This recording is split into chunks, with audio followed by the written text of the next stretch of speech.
Welcome back to another live reaction. This weekend we're going to watch the PDGA Champions Cup. First we're going to start with the MPO coverage from Jomez and then move on to Gatekeepers. So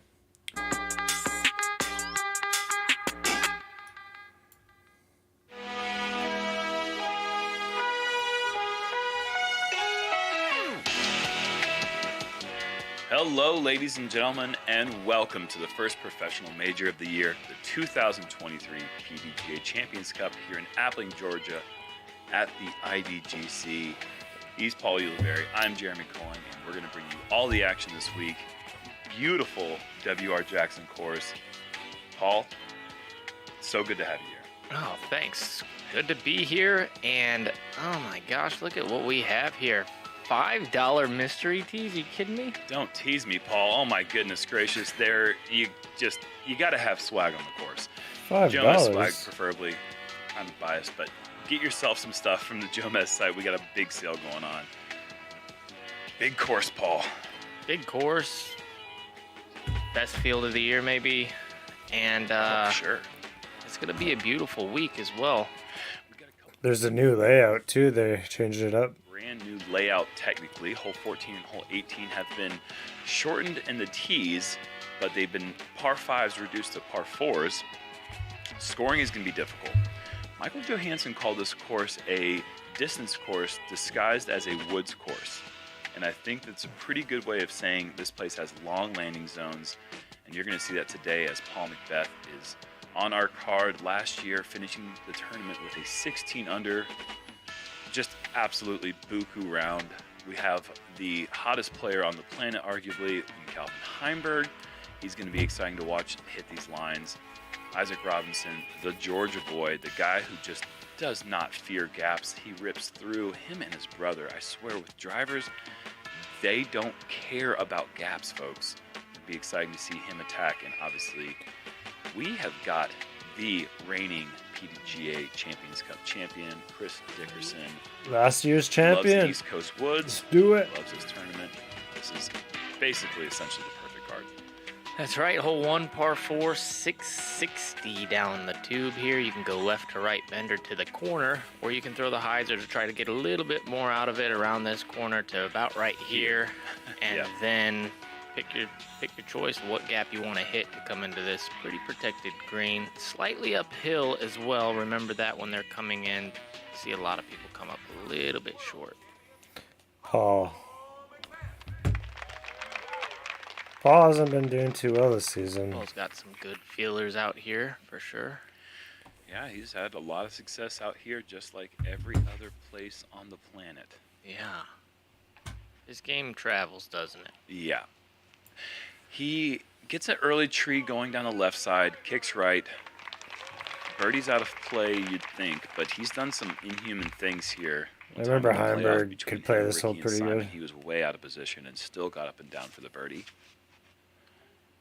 Oh, Such a great memory of that playoff as Yeah. Calvin kicks off to the left side. That's going to be a little tougher. There's no chance Yeah, you for don't the get up it. and down from over there. he could forehand out of that though pretty easily. I would say we might have the most beautiful day in disc golf history. It's close, isn't it? It's about Wow. the Oh. best possible scoring conditions as Isaac goes a little bit too high, falls down. That's going to be well back of ideal landing zone. And see if Chris can make the adjustment. Pretty slow start for this card as far as this hole goes. This is one of the easier ones in the course. And that's what you're looking for right there. Perfect. Yeah. Yes. There. Yeah. Got past. Yeah. Yep. You'll take anything. I remember Simon coming up here in the playoff and then Cut roller. That's the memory that I have. What I remember specifically as Calvin gets a Oh. nice shot out, it was the number He one, just pitched up. 2, and number 3 ranked players in the world going into a 3-way playoff, and I don't think I've ever heard of anything like that before or since. McBeth not getting too aggressive, just pitching one up the fairway. That should be a pretty relatively easy par scramble. And Isaac, he's probably in the 400 neighborhood to the pin, and Gets a little tree branch on both shots. Yep. Costing him a little bit, but that's the easy par from there. Calvin's got some work to save the par. Yeah, but he's pretty comfortable with this shot. I want Calvin to do good. Wow. Yeah, he forced that Anheuser through one of the tighter gaps in that middle cluster. Yeah, he wasn't trying to He'll still get par even with the Woods scramble shot. glove through the middle. But the shape was well thrown. Just like Ed Sheeran, he likes the shape of you. What Just is like this? Chris Ooh. puts that in the bullseye. Wow. That will be an opening birdie for the champion, the reigning champion. Yeah, they're not trying to do that. They're trying to go wide. Yeah, yes, of course. There's no O. They're wide guys. Of course, Yes. I agree with you. I'm just saying that each one of those gaps is about the same width from different places. I where went it's just, through there as well. a lot of people do. Yes, It's the miss is get through there or kick left or right. You just kind of, a lot of times what was that little snappy foot action there from Isaac? That was kind of a happy feet situation. But either way, he's up there, short par putt. Whoa, Actually, no, that not was short at very all. short. It was shorter than I thought he was going to be. Yeah, you need to get a little happier with his feet next time. That came up shorter than anyone wants for the first Not par for look. him. Yeah, I mean, that's a short putt for him, but sure. Lengthy par putts, both made from Isaac and Calvin. Good feeling. Those didn't look nervy at all. And Macbeth. And the only person up here putting for birdie is the closest to the pin, Chris Dickerson, playing the hole the way that we would imagine a few more on this card would have. But no harm, no foul for the other three. Yeah, it's funny that they both had those long looks for par. I feel like this is probably the easiest hole on the course to par. Like, it really doesn't matter where your disc goes. You should be able to par it. But it is a tough birdie. Very tough birdie. You have to have a drive that gets into that perfect spot. We already got a guy up there really kind of shredding. Yeah. A slew of guys. Well, it's about the scores we were thinking. I mean, last year, 18 and 14 were pretty soft par 5s. Now, they become one of the harder par 4s. And so, I mean, the score is going to be a lot tougher on this course than it was last year, just for those two holes alone. Everything else is the same. As we move on to the second hole, this is the second easiest hole in the course, 390 feet, pretty much dead straight with just the tiniest bit of fade at the end. Yeah, the fairway asks for you to throw hyzer, though, because of how wide it is. So it asks you to throw kind of a wide fading from right to left, just barely drifting. You don't want steep hyzer. That was thrown perfectly. Yeah, Chris is going to have another essential tap-in birdie to start this. Looks great as well. Anything right there, you're loving life. Ground play out here is usually quite fast. The pine straw serves as a very slick surface for the discs. They kind of move like you would imagine Arizona on that dry grass. It's very fast. So speed control and nose angle is very important. What a beautiful day out there. And wind looks calm, too. Just gets away with that width, and we're going to have 4 drives in the circle as we would imagine from these guys.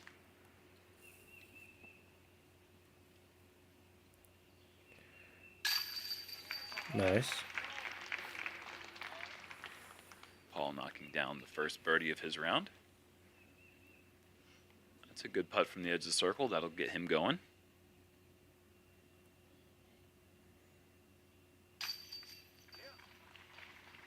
Nose down. 3 inches above the rim. That's pretty good. He is leading the tour in so many major statistical categories that it is just, it's crazy he hasn't won everything so far. There's this power drive index, I think it's the PDI, I think that's about like who has given themselves the most opportunities on long holes, and he's leading in that. He's leading in circle 1 percentage, circle 2 percentage. He's on the front page of the best putting percentages of both C1 and C2. He's definitely not leading an OB percentage. Look at that. And there's the star frame. Well, okay, why you say he throws OB a lot, or what do you say? No, he doesn't. In order to lead in that, you would have to have the most. Oh, so you're saying I've got the lead. I'm finally leading the tour in something. Congratulations. No, not you. Well, we have got another tight tournament, as you can see with the leaderboard check-in. It's just going to be that way for... Just go ahead and predict that's going to be the way it's going to be forever. Yeah, we can even stop saying it. We could just be like, there's the leaderboard, and look at all those people. Yeah, look at that bunch of people. Everyone's so good. Hole 3 is a uphill par 4. Big tee shot Anheuser to get into position. Some people actually are throwing the sidearm checkup to leave themselves a longer second shot through the woods, but it's more of a natural hyzer if you don't go way around the corner. Yeah, I kind of like the play to lay up short, and let me explain why. The shorter you are in the gap... I think everyone would take that drive right there, though. The shorter you are in the gap, your approach shot has a shorter time to turn. Yeah, you're giving yourself more time to have the natural fade of a driver. Yeah, so if you lay it up short as your disc goes straight and then goes to the left, you're actually making the gaps a lot bigger. Macbeth out driving the landing zone with his forehand, and I think that's a great point, as Calvin's turnover also fades too soon. As you get this turnover shot out of your hand, it has to be moving right more than it's moving forward at a certain point. Isaac showing you a good example. It's going to be fine. He didn't come up too short, but it's still going to be a little bit of a scramble. That's how a lot of these woods play here in Appling. So if you're before this little stump, he almost tried to kick it. Don't do that. That was a good effort. It's a good effort, yeah. But not in C2 even, I don't think. If it is, it's back edge.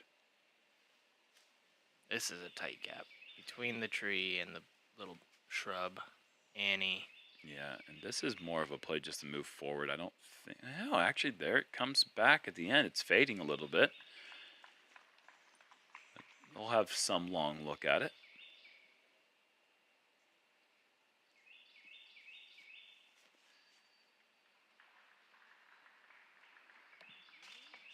Calvin, look at this, finding some backdoor over the top route with the forehand flex. What a beautiful scramble shot.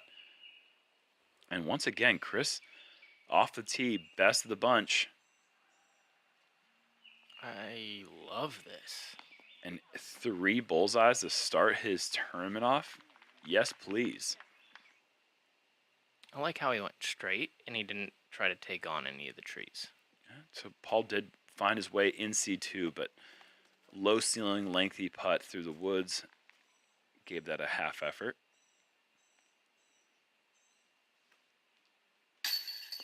And Isaac with his patented quick release comes up just a bit left.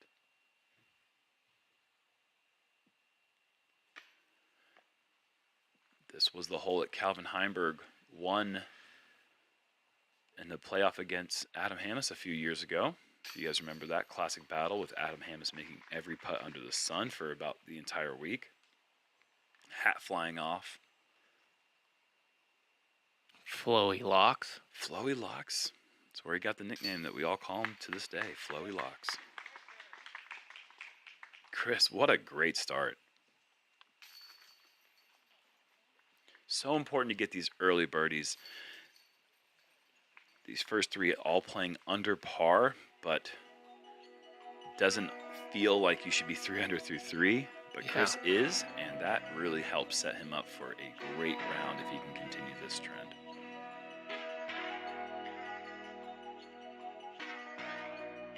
Disc golf keeps growing.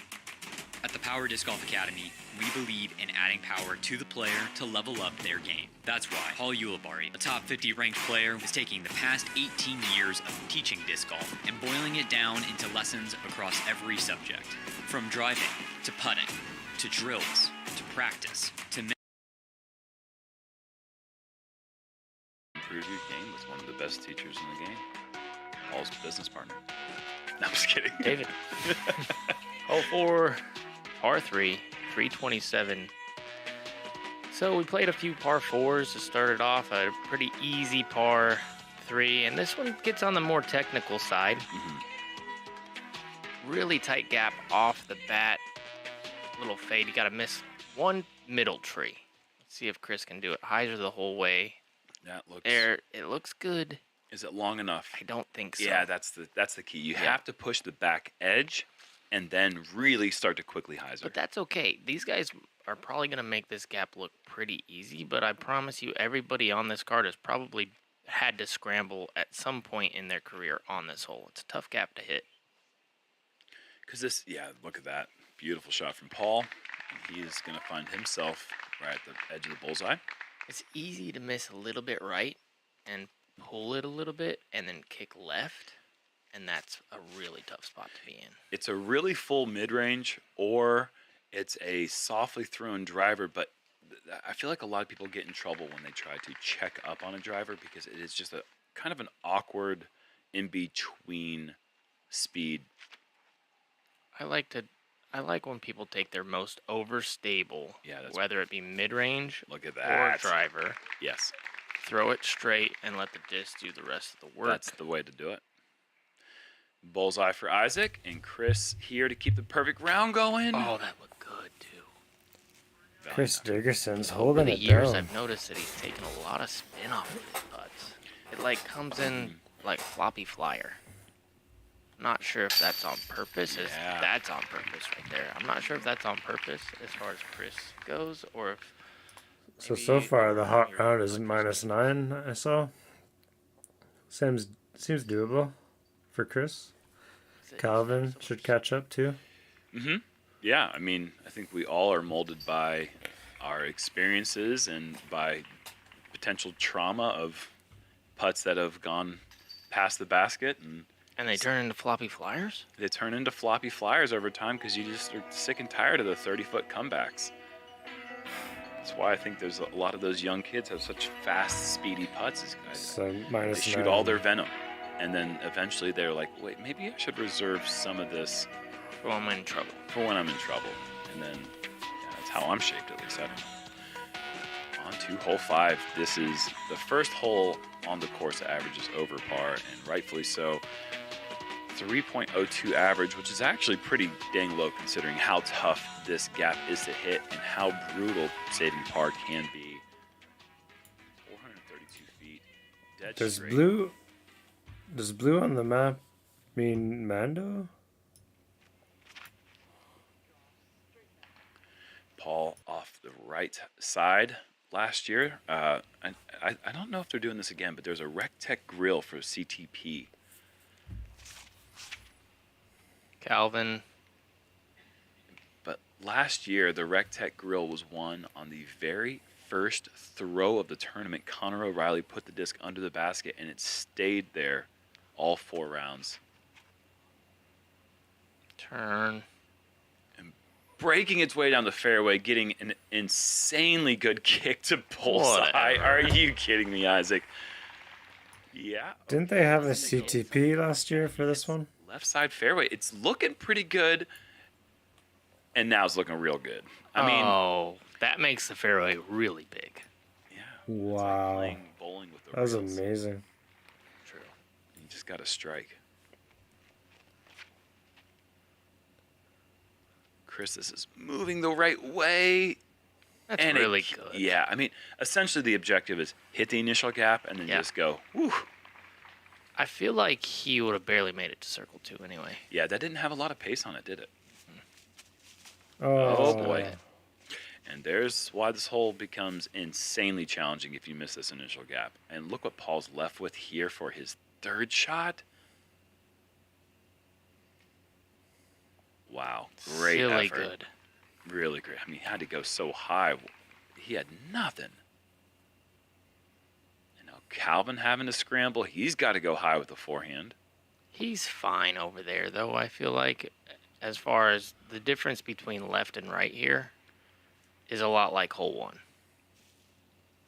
Well, when you're on the right side, that Okay. sidearm high is kind of wide open. Yes. To get to at least 30 feet, it's kind of wide open. To park, it's a little tougher. And can he save? Yes. Calvin does indeed save. Saves the par But left? with that scramble shot. Good save.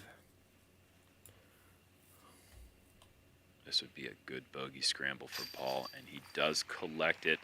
Obviously, it's not going to feel good, but man, it can get a lot worse from that side. As you can see, he was in a bad spot the whole way. Isaac is just going to walk up here and tap in. Now get Isaac to 300. Now he's tied with Chris, who had the perfect start, and a couple of good starts on our card now. Tied it up with Chris. Let's keep it going. Yeah, 3, 3, 2, 1. Paul's 1. I don't care what his score is at. It equals like 4 better than that. Yeah, never look at his current score. You have to look at his future projected score because Wonder how Gannon's doing. Yeah, by the end of the tournament, he'll have like 20 of those. That's my prediction. It's the vagina hole. yeah, it really is bold considering he's done the same thing for 20 years. I don't know how you come up with these incredibly accurate predictions. Another tough hole though here, 366 up the hill, drifting from right to left. This, if he misses that one, he's good. Oh, missed that one. I didn't even see that one. Yeah, the backhand see is the future. just, it is such a Wow. narrow path that the disc has to travel. It almost This is better. It requires you to flip it up a bit. Yep. Oh, And- almost identical. So Calvin being more inside actually ended up being the thing that cost him a park job. But he's got the right idea. It's got to be hyzer. It's got to be moving left, but it's also got to stand up gently. I think the low shot is worse. The high shot stalls in front of that stuff. This is about Perfect. exactly how Yeah. you draw it up. And then you get... It's tough Nice. to park this thing. This- Circle's edge is like where you see a lot of people. Chris is about as good as you can do. This is one of the few holes where the right-handed forehand flex. Paul seems a bit early. Oh yeah. He cut it a little inside, so But it's not a shot that everyone has, Yes. especially going up the hill. It plays about It plays, 400. yeah, it plays long. you can make that. Macbeth uphill putt, and that one just never had a chance. Spoke too soon. Whoops. It was high enough. Yeah, part of it was okay. Oh. That I guess was- I heard when you said that the ringing in my ears of all the old players being like, never up it, never in. Keep it going, up. Chris. Yeah, it's I'd rather miss high than low. the people who And now only my- speak in cliches. And now my brain is like, well, at least it was high enough. Yeah, sure. Like, that's not fine. Like, Yeah. missing's not okay. I don't know how to speak to somebody who only speaks in cliches. Like, I want to return with one, like, have a good day, sir. But that's not a cliche. That's just a nicety. Yeah. Isaac in for birdie. Morning's coming soon, isn't it? Top of the morning to you. So. Yeah, there you go. And pars for both Calvin and Paul. And we got a couple of really good starts now. 4 under through 6 for both Chris Floppy and Isaac. flyer. Yeah. Macbeth's the only one with a bogey. What do you think after 9 is like your preferred start here? I mean, Like playing consistent, not If really you- making mistakes, and getting the birds that you need to. I think what I'm expecting out here for these guys is 5 under to 6 Yeah, under is okay. incredible. I mean, I didn't see Gannon up there on the top 10. Hopefully he's doing all right. but I think that if these guys can get to that 5 or 6 under, I think they're putting themselves in an incredible position as we fly over hole 7. This is a tough one. You can throw the perfect drive off the tee and essentially be in a position where you're still scrambling. The second shot is so specific. Part 1, get yourself down there. pretty basic tee shot, really. Oh, skipping long. Isaac's going to have that right side. He's probably going to have to go through a couple layers of trees to get himself a look. Oh, this looks like the same shot. Lost it a little bit to the Oh, left, kicked but nice. that's okay. Yeah, stood that one up out of the hand. This is a good fairway driver to slow distance driver type shot for these guys. You want to get left. That's more like the shot you want to get. You want to get right about there. You have another about, I don't know, about 35, 40 feet forward. You could play with, yeah.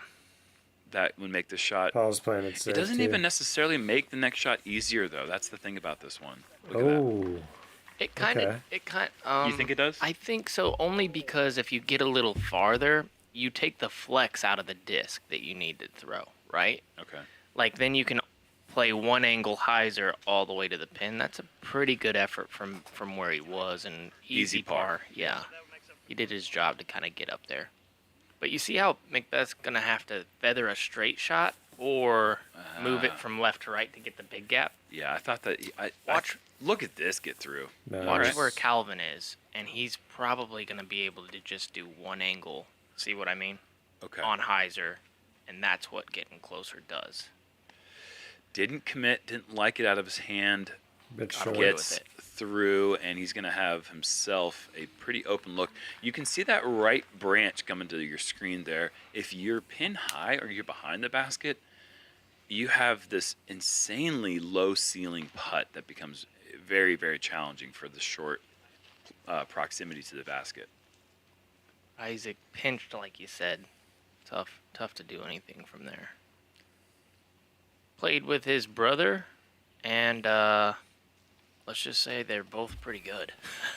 I've been playing quite a bit with Ezra lately, and the guy, I don't think he even recognizes the trees that are in front of him. He just throws through everything. Georgia boys, I feel like. The really cool thing about both of them is that I think as Macbeth lines up this long birdie putt, just ticks the band. They get mid-range type flight with their drivers, and I don't know many other people who are able to do that, as Calvin knocks down a nice birdie. This guy does it with his eagle. Yeah, there's a few players who can do that, but Calvin doesn't throw the long, lengthy turnovers that just keep bending right with the drivers, and that's something that I think at some point we're going to have to see Isaac go to that, because he does not go to the forehand at all. Kind of like James Conrad in that way, but maybe I think we've probably seen more forehands from James Conrad than Isaac. Isaac doesn't forehand? What the heck? I love the way that he just puts it on angle right away. Boom. He uses the stability of the disc to do the flight. He doesn't try to put a flight on the disc. Nice knockdown from Heimberg. That's a scary location to go for the putt, and Calvin gets himself. Yeah, Calvin's catching up. Big birdie on 7. Bogey free, 3 birdies. Interesting to see how many forehands versus how many backhands we see off the tee on 8, as you have this left to right moving dogleg par 4. Not that long of a hole. This looks like a forehand starter. This little Isaac, right, let's see what he's got. really good drive. Set yourself up for the 300-foot approach to the pin through the woods. There's essentially 2 lanes that you can approach this pin. Left side and right side are both pretty good, the right side being the wider of the 2.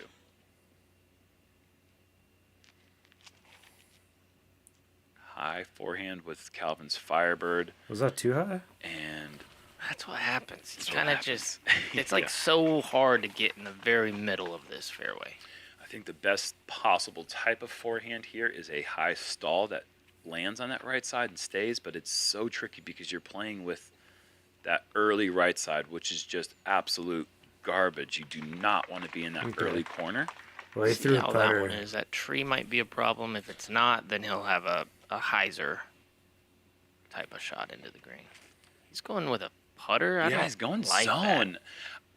The only Oh. reason I like the zone is because I think the longest that you can possibly get is down that right side, but he is now in a really bad spot. Oh, I like the play. I just don't like the shot he threw with it. Okay. Yeah, that's what Yeah. I meant. Pardon me. Crapter. And Macbeth trying to check up a little bit here with his Raptor, and he connects on the early side, but he's not out of contention for the birdie. He's just a long way back. Yeah.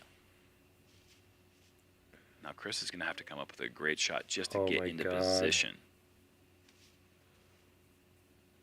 Wow. Okay. And that's That's not good, I even think. as...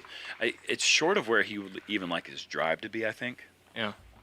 But he's still, yeah, that's this disc right in front of Paul. He has a pretty big gap, though. Look at this flexor. If you can keep this, I was going to say, if that kept moving left, that would have been. It's there. It's there. I had somebody on my card in a similar position, but left, flex a forehand all the way to the hole. Wow. It was really. Yeah, you great. can see this right side gap's bigger, but the one thing that makes it pretty tricky is there is a tree that I swear is exactly where you want your disc to fly. And if you hit this gap, you have to make a conscious decision early on. Am I trying to attack this wide or inside? Because if you go down the middle, you're going to hit that tree every single time. Looked like that turned a bit more Calvin than he goes the wanted. tight route. And Isaac, can he beat that tree? Of course. Actually, he goes right of everything. Nice. And look at that slide down to 15 feet.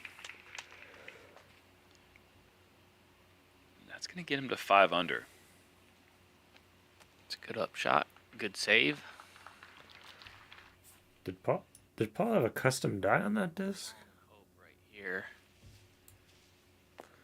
Good height. Yeah, it gives a stab. Chris is going to have a lengthy par putt coming, and he's in danger of taking his first bogey. No. And will.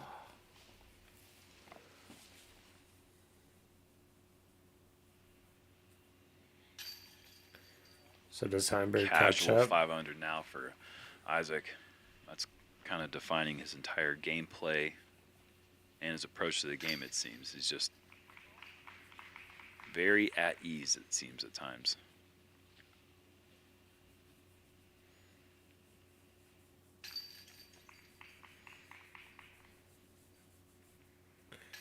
Isaac. Oh, I didn't even notice he had 5 under. Let's go.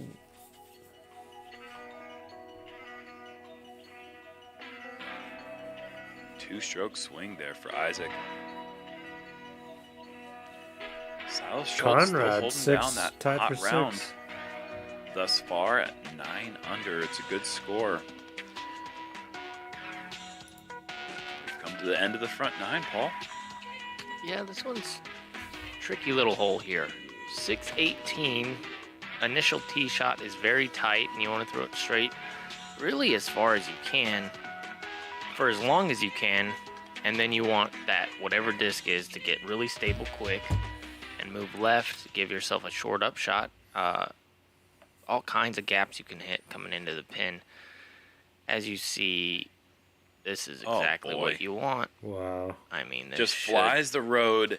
That's picture perfect. Yeah, it's in the top 4 or 5 longest drives I think I've ever seen on this one.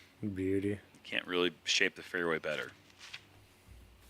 Here's Calvin doing his best impression.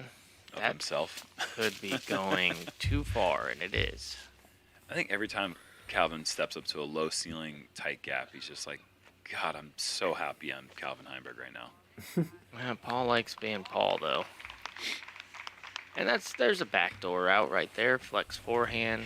Yeah. It's pretty doable. For a good tee shot, I think he's found one of the trickier places that you could find yourself on across the road. Anything across the road is great, but I think I think Chris actually has a better approach to the pin than Paul does, at least as far as the angle of the gap. Yeah.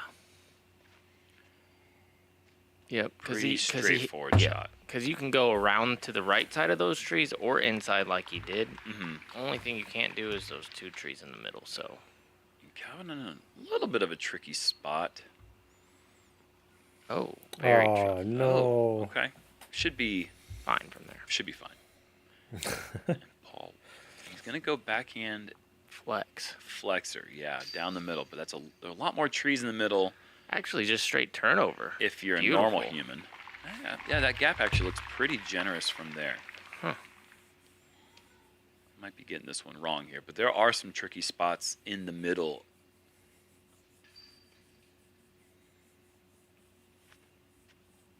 Isaac, this coming out of his hand seemingly kind of hot, yeah. Ooh. And there's that Georgia pine straw ground play making its way to the back edge of the circle. Yeah, he put steep hyzer on it to try to negate that arm speed, but it'd kind of get going. Calvin, this is off. Do you think they're gonna better manage the pedestrians on the course just watching in the future? I find sometimes like even the volunteers and Mentally. organizers stand too A close. little high. But 6 under front 9 is about as good as anybody could ever hope in their wildest dreams. I mean, sign me up for that as a final score. Nice. Like, I will sign the dotted line for a 6 under. And he's achieved that on the front 9 alone. Chris in for his birdie, and Oh Calvin. no. Whoops. Is going to suffer his first bogey of the tournament. Paul gets the bird. That's tough. Taking the bogue, everybody else getting the bird. Yeah, getting across the road off a tee shot. You just think that you've taken bogey out of play. You can get into some early trouble there if you miss that initial gap. But Conrad, Calvin taking the bogey, that's going to hurt 14, him 4 for more to sure. go. Or James 3 maybe. Conrad, he is still on the course, 7 under. He had to qualify on Monday, one of the 8 players who qualified for this tournament at the Monday qualifier. Tim And Barham as well. Tim Barham also Eagle. qualifying. Eagle's Quite a doing few good. players out there doing pretty well. As we said earlier, though, get used to these tight scores. It's just going to be the future. Matty Yeah, O, Calvin kind of has struggling on potential. that front 9, looking for that first major. That's something you want to kind of keep your eye on.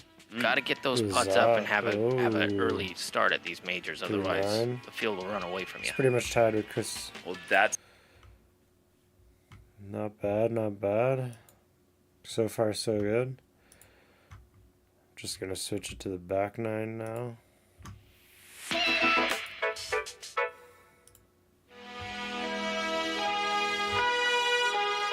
so says you have to be Nothing able we to haven't just seen. We'll move just on to skip the next that. shot. I like how Michael Johansson described it as a Distance course disguised as a woods course. par 4, 606 Yeah, what are these feet. blue, Here's red, where I'm and going to yellow debate you things? on that, because this is a pretty short par 4. Correct. Yeah. You want to get to the end of the little bend there, which is about 3 or 280, and then the farther you get right, the easier the upshot becomes. This is on the easier side. This is the 3rd easiest hole in the course. I think it's just gotten easier throughout the years. I don't remember this feeling easy back when this was the 2nd hole of the course. He's splitting the gaps. Can he get past? Oh, Yeah. a little That's a love driver. won't hurt Again, anybody. just that thing is moving like you would imagine a beat up rock or a Comet or an M4 or whatever flippy mid range you might be throwing. T-pads look nice.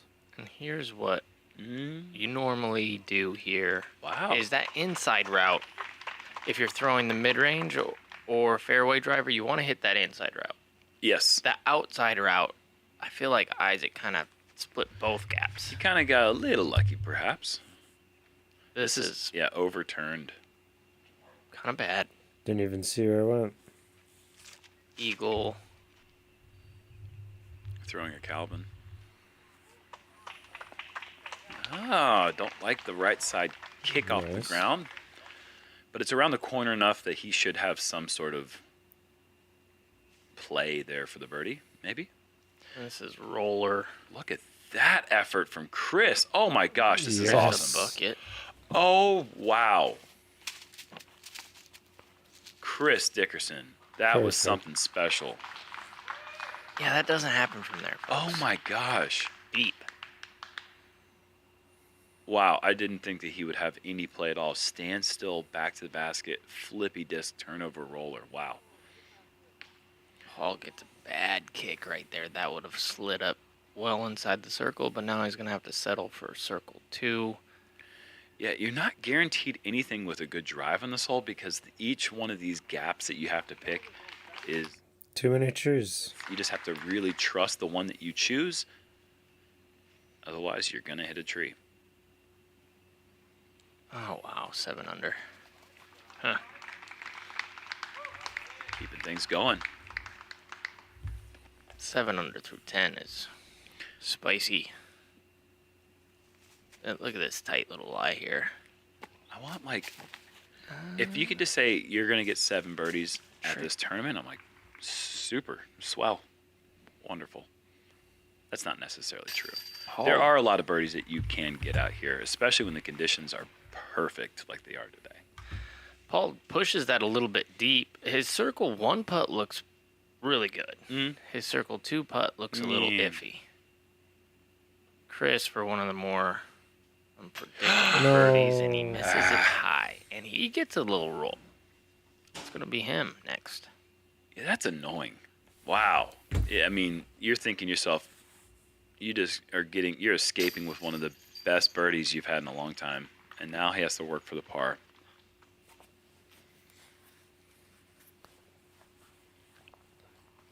Bounce back birdie percentage time for Calvin. Ching Ling.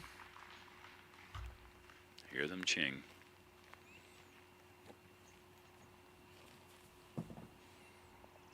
There's a Christmas Carol lyric somewhere in there. Nice. Yep. 7 under for that man, Isaac Robinson. Yeah. Moving on to Beauty. hole 11, Germ. Your Let's favorite hope hole he on the can course, hold I it. heard. I have no problem with the hole. Sure. I don't know where that came from, but yeah, I think hole You 11. told me that. Did I? Just like 10 seconds ago. I said hole 11. Conrad. Yeah, off camera. He's doing good. Okay. All right. Well, yeah. Oh, and I remember now. Yes, hole 11, my favorite hole in the course. It's a par 3 that is very tough for the hyzer forehand to get to. So you have to really look at a backhand hand hyzer, and that's not a question for these guys because this shapes up really well for the high turnover. Isaac's got this turned over too tight, and that is death of a birdie chance. Left side is horrible here. Oh, I kind of like this. Okay. A lot to like. Ooh. A lot to like. Calvin doesn't go flippy here. He goes Is that with the that eagle that FPO's drifts. net? Yeah. So he throws it hard and just lets the disc ride on its own. Essentially, there wasn't a single tree even close to that flight path. That was. What makes this your Perfect. favorite, though? Like, that's bizarre I just to me. absolutely never said that, folks. Oh. Paul wants to follow that line a little lower. If he misses that one and that one. Yeah. Oh, yes. Great ground play. For sure. And he's in quite a bit of trouble here. He's going to be moving backwards for the first time. Bogey coming for Isaac. That's what you get. What does that mean? I don't know. Chris doesn't get that up. That's what he gets. Yeah, sure. And Paul. that's what you get, Paul. C1 putting not perfect anymore. No, that looked good. That's frustrating, especially when you're going through the course, not getting in the circle. You finally get there, Yeah. and the Gotta pressure capitalize. kind of gets you, even when you're a billion-time world champion. We just see that happen. Calvin just a tapping, and now he gets the 4 under. A Nerves- little bit nerves- of moving. Yeah, nerves get to everybody. I was actually Bag on putt. right over there in person, and I heard him say to himself, finally get a look, and you miss it. Ah. And so that's where that's coming from. That's not me Yeah. just... A little bit of Contemplating. impatience, perhaps. Yeah. I mean, that's how this place plays with that mind game. You just have to remain in the moment. And being a major, if you don't have the mentals completely on lock, it can really get Conrad's to you. tied for And second now. He's seconds moving. turn into 10 seconds, and 10 seconds turns into a minute. Conrad's making moves. You have no control over them. Hole 12, par 5. Oh. Sorry that I just No. went on and on about something People pretty love much it. pointless. 990 feet. This is a classic hole that hopefully won't ever change. I don't see how it could. 990 foot, dead straight. You want to drift from left to right to get this backdoor route on the drive to get to this area in the middle of the fairway where there's a stump. From there, you have a choice to go backdoor or early eagle route. Calvin going eagle here for position, drifting too far right, perhaps. Kind of dancing on the edge of the fairway. But that's okay. That's fine. He's up the fairway, and he's not left. Paul's going to force this. I like this a lot, because if he misses these trees here at the corner, he misses those, he's in a position where he might be looking down the tight tunnel left at the pin, giving himself a chance to even consider the eagle. And the eagle is possible. Earlier in the day, Cole Rodolin went through and managed to grab that. I will say Luke Humphreys on my card was about 25 feet away and missed the putt for eagle. And that's a very frustrating 20. It's like when you walk to the next hole with a birdie, but it almost feels like a bogey in some ways. Isaac goes mid-range. The play to just try to hit the fairway. Yeah. His brother did the same thing. Worked out great for him. Let's see if Isaac can get some results. Paul not quite choosing left side or right side, but ended up getting down the left side. He'll take that. Wow. Gets clear all the trees. Everything. Yeah, rabbit foot in his pocket, as they say all the time. We've been saying that one for a long time. Chris choosing a gap and hitting it, and that's how a lot of players play this hole. Yeah. From there. That's why this hole is probably the easiest. Well, it's ranked the easiest right now in scoring. Yeah. Oh, he does have a play. And look at it. Oh, trying to hang on. Oh, and it kicks far into there. And yeah. We saw it to the right side of the screen. If you can't see past the edge of that first 10 feet, there's a reason. It's not good over there. How's it getting caught up a little bit? Good kick right there at the end. Yeah, he's still very much in position for the birdie. He's got his first opportunity to work on his bounce back stats. How'd you do on the hole? I, for the first time in my life, also had an eagle look. I was in C2. Really? Wow. Yeah, I actually threw the best drive ever, and I went sidearm down the tight gap and got through everything and missed like a 90-foot eagle putt. But I was very happy to have an easy birdie on this one. There's Paul scrambling really well to get well inside the circle. And you? I always do the same thing on this hole, it seems like. I throw it down the middle, kick left into the trees, throw sidearm roller into Somewheresville, throw that one to like 60 and barely miss it. Take a par for the last, I think, 13 years. I think that was Calvin trying to get out. It was. And this is now for birdie. Boy, that's a frustrating one, man. That second shot had such promise, and then it just left side. There's not much room for creativity over there. Macbeth scrambling his way to birdie. What was that side eye he just did? The luck of the Irish might be with him today with that green shirt and the MC prefix on his last name. Paul's about the least Irish person I think I know. And we had 3 birdies, and Calvin's, that's a tough par to take.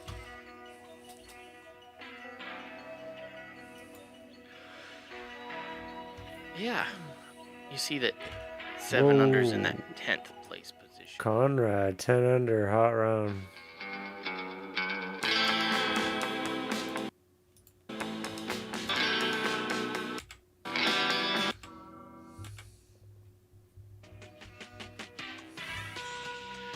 That 10 under being the mark for that, or 7 under being the mark for the top 10, that's a good score for us to start watching this card to get to. Well, James Conrad has actually finished his round with 3 birdies, 16, 17, 18. He's actually moved into lead. So Silas Schultz, who held down that 9 under lead for the longest time, it is now a 10 under mark. On to the 13th, big forehand shot here. Oh my gosh, Paul hitting Rutabago. Rutabago. Really unfortunate that ground play just did not do what it should have. Chris, actually, I think that was one of the more helpful kicks you're going to receive. That was heading to just Straitsville, USA, and ended up kicking into Pennsylvania. You can't do this. Get over yourself. You can't even do this. What is that? Oh. This hole does not fit a backhand, Isaac. Learn that, dude. What a shot. Early? Gets through, though. Oh, now he doesn't. You got some looky-loos over there, but it's not great. Right side short's obstructed, to say the least.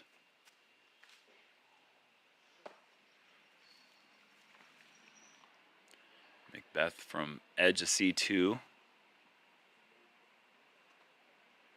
And yeah, it kind of turns around immediately. That's, ooh, he's going to have to work for the par now. That's actually in a really awkward place. A lot of players find themselves after missing putts for birdie. And Calvin, fortunately, hitting the tree to avoid the same fate. Yeah, it's kind of made it look easy, but You don't want that putt. I'm probably missing that. You want that putt for birdie. You just never really want that putt. I was for thinking par. about it. Whoever, as this is That's just a formality at this point. Stupid for him. birdie to get with a backhand. Yeah. You have to come to this course to realize how far right this hole is. You're looking to get a sidearm to get a huge skip to get a look. Whoever invented shorts, Like I don't mind it. Like, shorts are sweet, but why name it shorts? Like, I feel like there could have been there's pants. That's a weird one. But then there's shorts. That's just. How did this happen? I was just thinking about it. How did we? Okay, let's move on. Why? I just don't understand. Where did that come from? Well, if you really want to know, you said that he came up short, and then I thought about shorts, and then my mind just kept going. So hole 14 is a par 4, 736. Really one of the tougher holes on the course because of the way that you have to hit the gap. You have to drift something kind of from left to right, and the way the trees are positioned, they're kind of really blocking that flex shot. Unless you're throwing a sidearm to the corner, that is an option. This is one of the two changes to the course, and Isaac doesn't care about gaps. Yeah, he does. Overdrives that one. Yeah. Gap was no problem. This was the point in our practice round when Isaac, Alden, and Ezra were passing us, and the way that he nonchalantly stepped up and threw essentially like the shot that we're seeing Macbeth throw. I just looked at him and I said, "You don't even think about a gap like this." And he says, "Oh, no, not at all." And I'm like, "This is the easiest thing you've ever done in the world," is what I said. And he said, "Yeah, I've got a lot of confidence when it comes to a gap like this." And it's just, you see it in his nonchalant nature when he steps up to gaps like this. And it doesn't seem to bother Chris or Paul either. I think it bothers them, but then they just throw it. That's kind of good. That's perfect. Yeah, those are both an ideal spot. Calvin looking to get a little hyzer flip action with his eagle.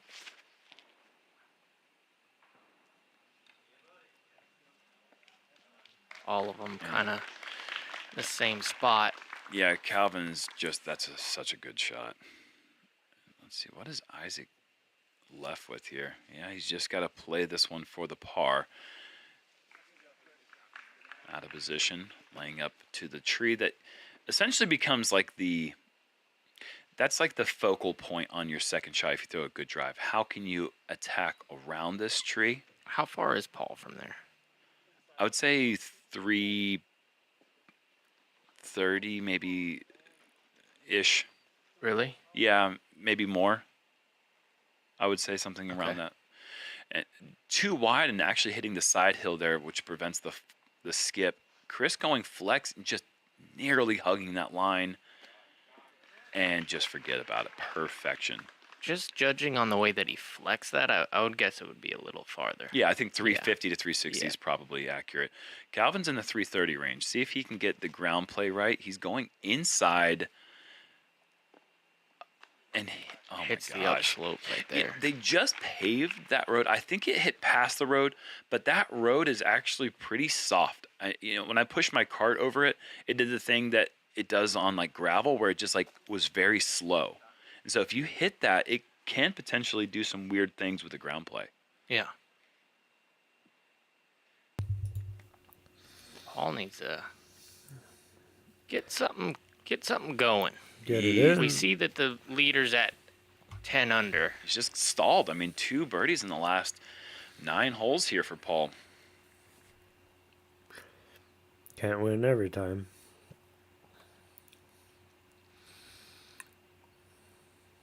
Calvin off the front cage. I think I said that they just paved that. I meant to say they just laid down the gravel. Calvin's putting is a bit off. Not paved. He's usually sinking those in easy. Does collect on the par.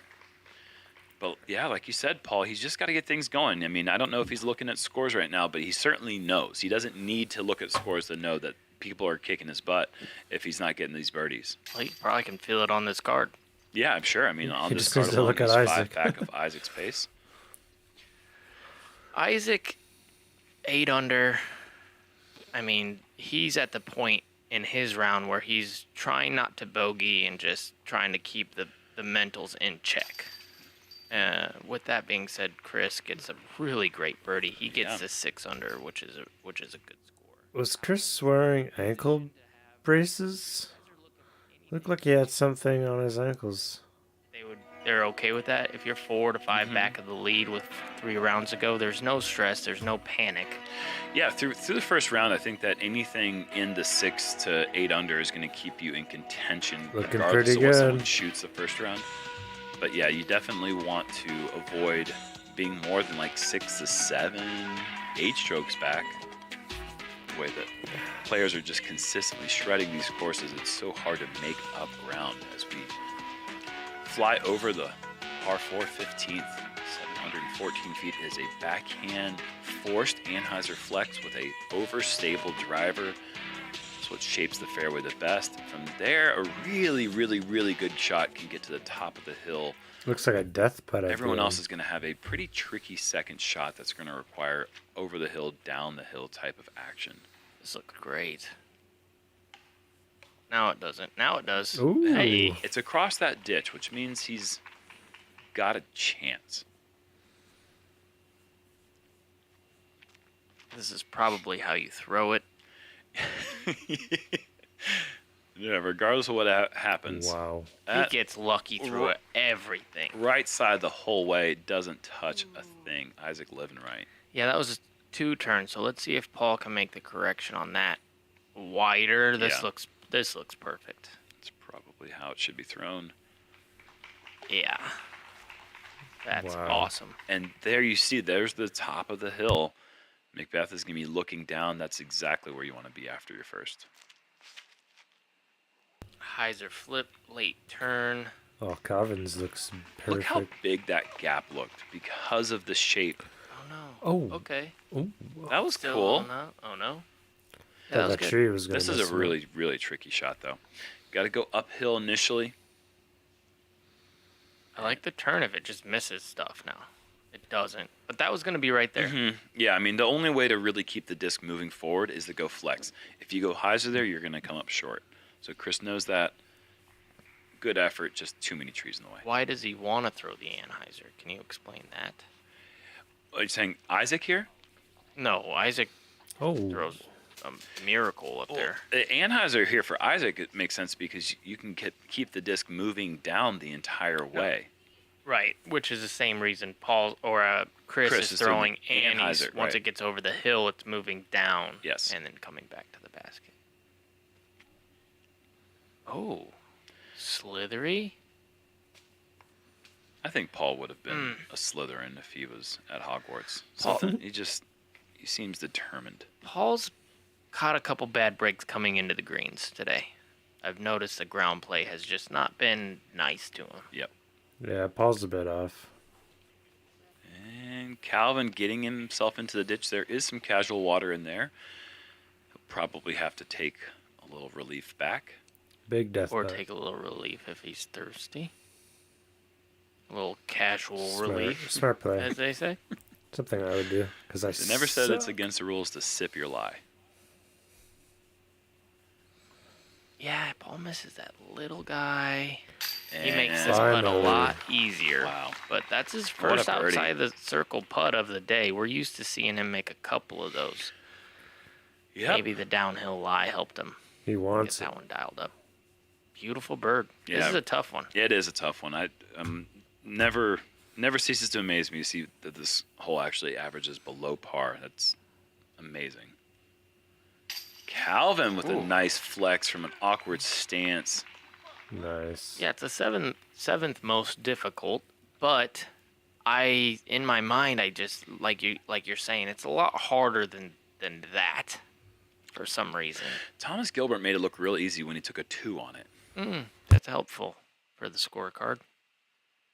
Isaac from an awkward stance. Oh, jeez. That putt goes into a basket that's 15 feet longer. I mean, that thing was just a zippy line drive. Yeah. What a putt. What a birdie. Taking Never in position. I advantage. mean, like, that tee shot was off course. Yeah. Got lucky the whole way. His Anheuser was just ripping past the basket. Birdie. Chris, meanwhile, taking the only par on the card. Pretty incredible. As we check out scores here, Isaac moving to 9 under there. He is just one back of the lead that is now shared with Eagle and James. Hole 16, par 3, 297. Annoying Looks so little tight. guy here. All the We got gaps. out of bounds on the right-hand side. Should be just a basic straight to turnover shot. You do have a couple guardians that could kick you left or right. Left is preferred over right because right side is OB. And this is why you don't want to go inside unless you get a good kick like that. Oh, That come is- on. How do you still nearly get the bullseye with a tree kick? Nice. That was going possibly out of bounds. Very, very possible. At least it's only a 297. Paul. Yeah, going lower, going with the ground is play better. slide. He's just not getting the ground play. Like if you make the gap, you could easily throw 290. Get right there. This looks Yeah. really well thrown as well. Nothing is going to stop that from being good except for that stump. Some awkward ground play to be had out here.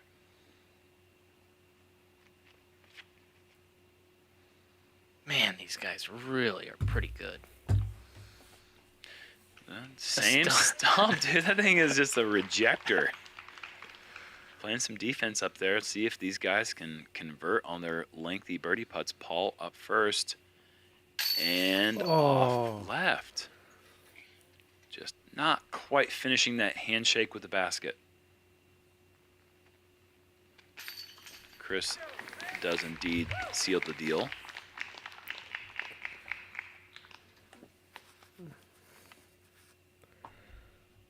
Yeah, remember when a handshake used to mean something? Used to mean something, Paul.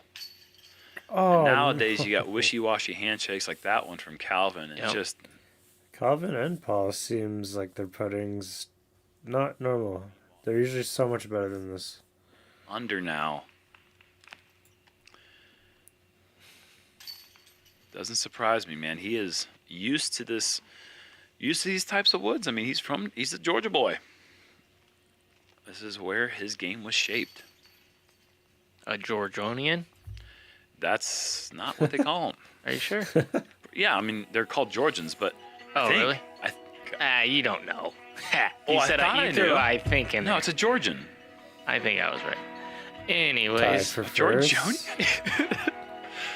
sounds way better. Looking good.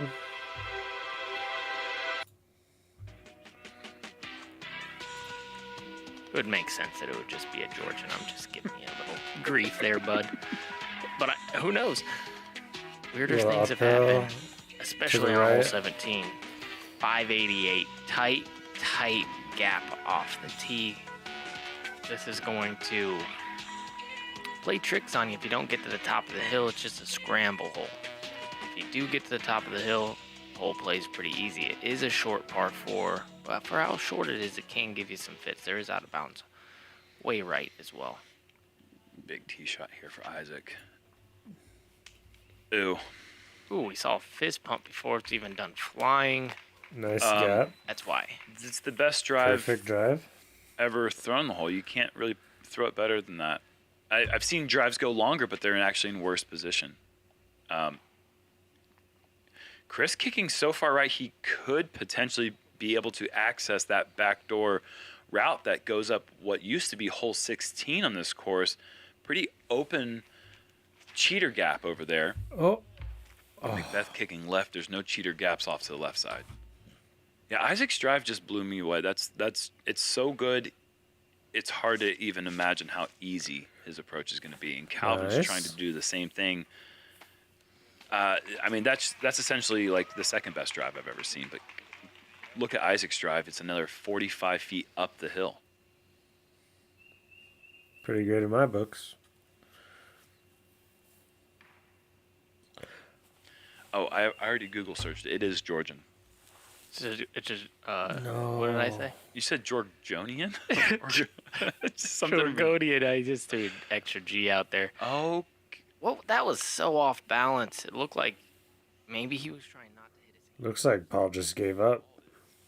He's so frustrated. he is in a really bad place right now. And look at this. Chris just getting up to the top of the hill. That's not going to give him, well, it kind of gives him a play for birdie. He can make I that. thought he needed it to fade down right more, but just straight through the gap, and he's got to look. Meanwhile, Paul is up and ready to throw. Georgian, that's what I said. That's a Dude, great we got to shot. move on. Paul has solidified his bogey, I believe. I think that's what he's going to be. That is a really good approach from back there for Paul. Yeah. Meanwhile, Oh, Calvin, after that great tee shot, he has left himself bullseye. And eventually we're going to get to Isaac's drive. I mean, wow. Isaac still didn't throw Fully his second seeing the yet. basket off the tee, not many people can say they have been able to do that. Yeah, what is that, 150? 180? Wow. I mean, it's hard to even slow your hand down enough Yeah. to not go past the basket as downhill as that approaches. This would be stealing one from the course. Oh, Whoa. and Chris does steal. Call Who the needs cops. chains? My goodness, what a birdie to get a... Hitting early trees on 17 normally spells disaster, but Chris, Good pace. he stole the birdie and he stole the birdie putt. I mean, that You is... could definitely tell he kept it kind of light so he wouldn't go past. But it worked out so well. Save. Not bogey. Oh, that's a bogey save. That's right. Initial early tree, another thing, and then a really good up and down. Honestly, that would have been a double bogey for most people. Perfect Sorry. birdie. How is this the 15th most difficult? No. You're looking at hole 16. This is the second Okay. hardest hole in the course. I was gonna. I was going to gonna be lose like- my mind. Yeah, this is just one of the easier holes in the course. No, 17 This is is a brutal Okay, hole. good. Thank Yeah, goodness. 3 birdies for our card. That's just insane. And I believe we are moving on to the hardest hole of the course. Yes, indeed, Eagle. it is. Tied for The 3. new basket placement on 18 is brutal. We have a new, the tee is the exact same. You have to get across this creek. Anything short of the creek is out of bounds. But if you want any chance to birdie, you need your drive to land about here-ish. Man, these gaps are so tight. 730-foot hole, too. Approach. And now we are going out to the left side. They have newly built grandstand. There's OB left side and right side. The basket's actually farther than it was when it was in the woods.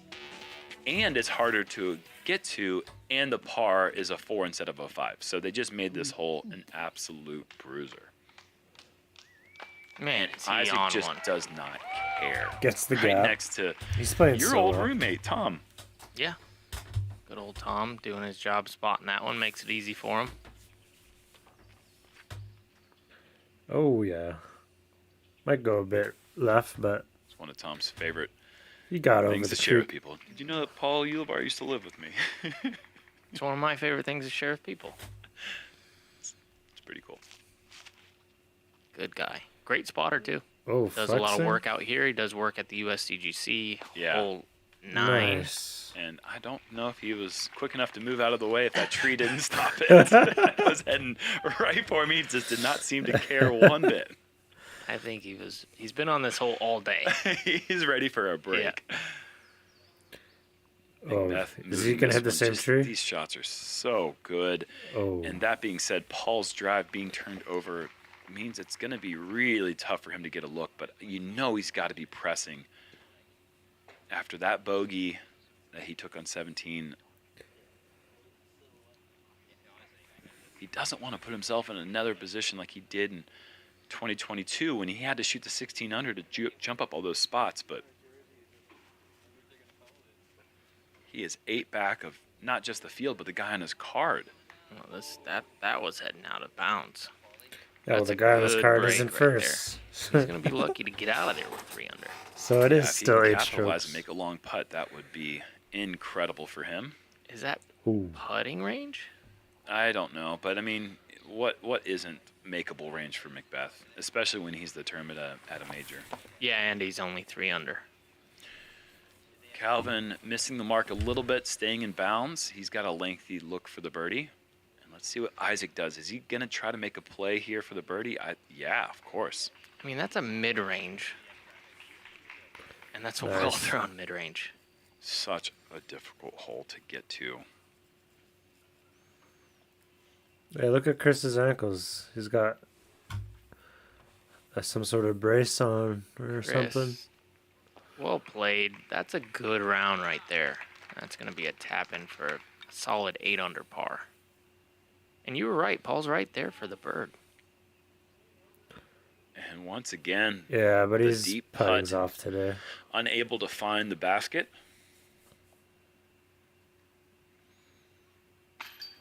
Oh, Calvin off the top of the He had a rim. few of those today. Yes, he did. And bit another one of low. those rounds from Calvin where it's like, yeah, didn't really play that well, but 6 under. And- Great score. Isaac just super fast to get up and miss that one. And Great comebacker. In all reality, we don't know how long it takes because this is edited. So he could have taken a minute to putt that. not a chance. The guy got there so fast, our camera guys weren't even able to adjust to his speed. Obviously, Isaac, a quick player, but stepping up to that one and missing, but connecting on the return par putt. Incredible round, and he is going to be your leader at 11 under. Very good round for Chris, an opening 8 under. so not so bad overall. Extra pressure coming into this event as the Chris is tied for 5th. He's still holding it down compared to last year, so. Oh yeah, round 2 is gonna be nice. Eagle too. Chris Diggerson. Is that Mason Ford?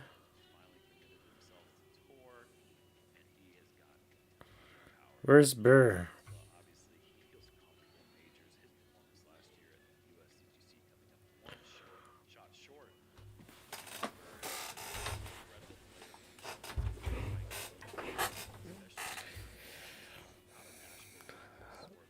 Lazat.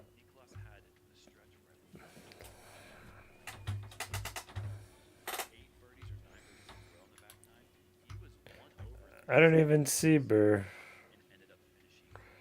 in that list.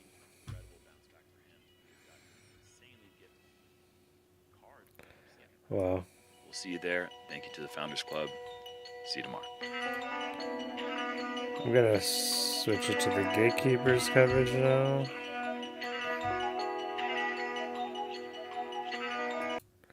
PDGA Champions Cup. This is the first pro major of 2023, and I am very excited to be here. Along with Nathan Queen, I am Andrew Fish.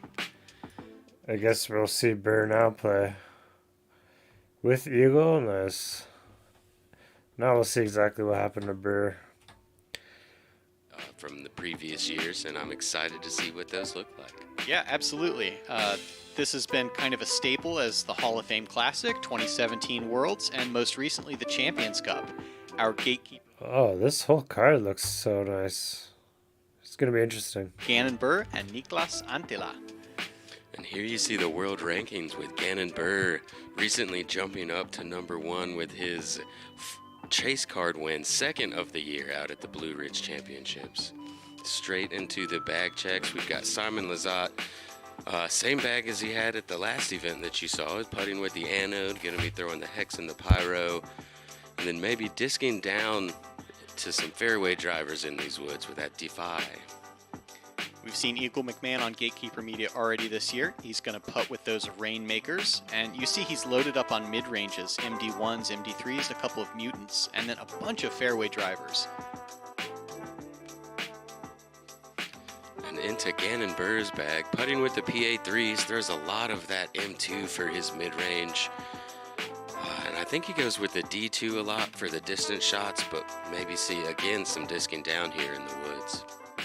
And Niklas Antila, a Discmania player, putting with the P1. You see a Sensei and a couple of Tactics in the bag, and then a variety of mid-ranges as well.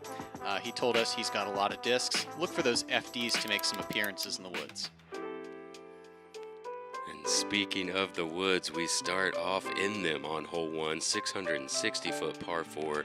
You got the right gap that the drone is flying. There's also a left gap that you can see, kind of a flex shot to get some more distance if you get through those trees. You've got a second row to get through. From Shrewsbury, Massachusetts, Simon Lizotte. Last time we saw Simon, he was mounting a huge comeback to win the Music City Open off of this Gatekeeper Chase card. And I seem to remember a big playoff that he got to at the Hall of Fame Classic one year. He will take that left side flex. You see the bit of Anheuser out of the hand. And that's not far, but it's in an acceptable spot. That was interesting. Eagle McMahon.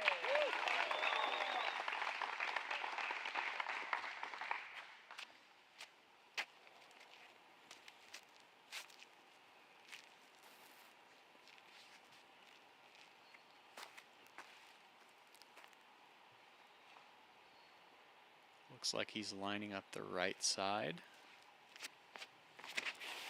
Oh, I take it back. Yeah, he's gone with that left side as well. A little more height than Simon, and got it turned over a bit more. He's going to be in a good position for another hyzer shot. Next up, from Urbandale, Iowa, Gannon Burr. And Gannon, another player who has won from Chase Card on our Gatekeeper coverage this year. Mm-hmm.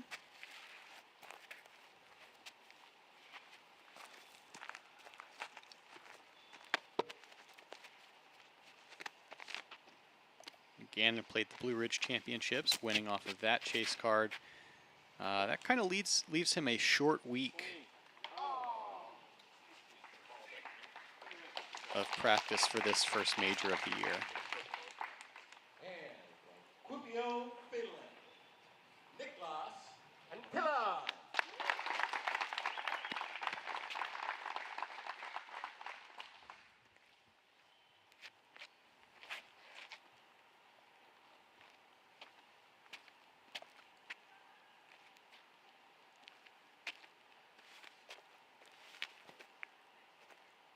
I've noticed Gatekeepers commentators are a lot more quiet. And Niklas will take that right side gap. Beautiful little hyzer flip. And you see how much more distance potential there is when you throw this shot cleanly. Yeah, he gets up around the corner nicely. Going to be on that right side and have that clean hyzer line into it. Gannon going to have to be in a little bit of scramble mode. He'll still be able to get up and around these trees to about 90 if he's clean, but gets caught up. He'll just be looking to get up and down for a par from there.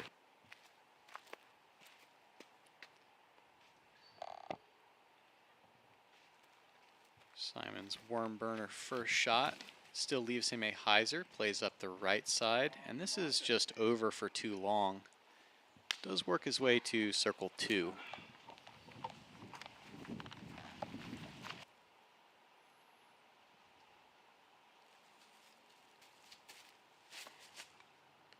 An eagle. Maybe feeling a little more comfortable with the sidearms right now. Yeah, he said that he's recovered enough that he's willing to throw up to about 360 or so. Not going to break it out a whole lot, mostly for approach shots. Approach came up just a bit short there. Niklas going to go with that forehand as well. did not come up short. Gonna go ahead and bullseye it for his first birdie of the round. Yeah, that's how you want to start this 4-round tournament. Yeah, A no-thought birdie. with the gatekeeper rewind. And like you said, no thought. He's just gonna put his midi down, drop that one in. Cannon playing pretty quick. Jump putt up to circle 1. And Nathan, I think a theme we should look for here is that there's a lot of scrambling to be done on the W.R. Jackson course. You want to make your par putts real short, real low stress. Gannon's going to start off with a bogey. If you're in the vicinity of bogey on this course, then it just starts to get in your head pretty quickly. Really want to keep it clean, and an easy way to do that is those close par putts. Mm-hmm.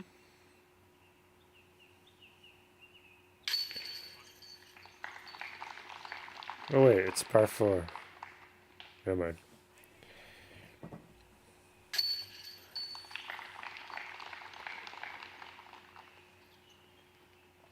And some close par putts here, and an even closer birdie I don't putt know. once we finally get to Niklas here. I find that these guys can make 600 feet look like 300. That's why I thought it was a par 3.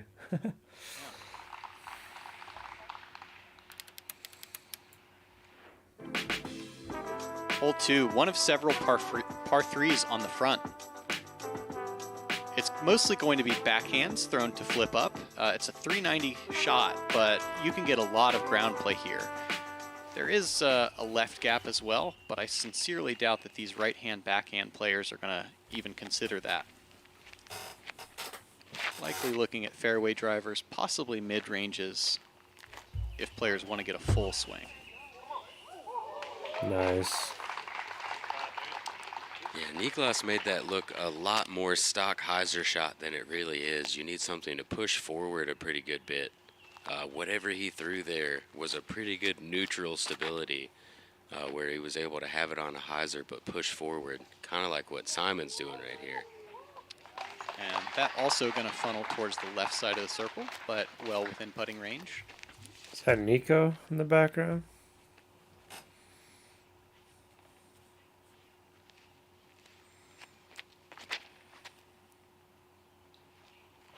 I like this. Eagle again with that pushing hyzer. You see this holds a little straighter and funnels to about 15 long. Yeah, Eagle going understable disc there, putting it on extreme hyzer and just letting it stand up to straight the whole way. One of my favorite type of shots to watch.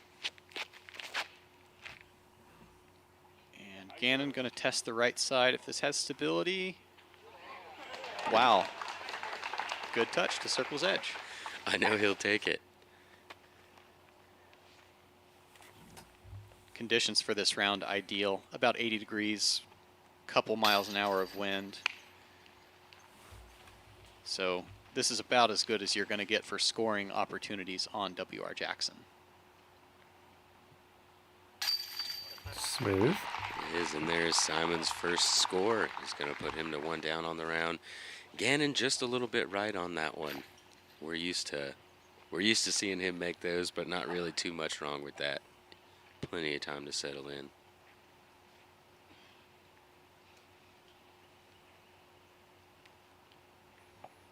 And this to go back to back for Niklas now. Put it in. Front is definitely where you want to get the bulk of your scoring done. Oh.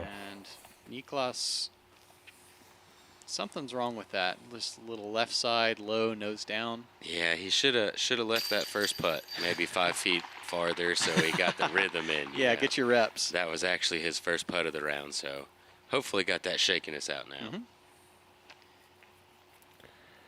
And Eagle to break the seal. This one very routine.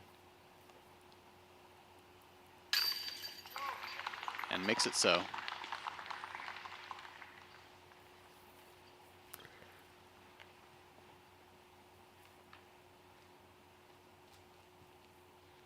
Shake it off.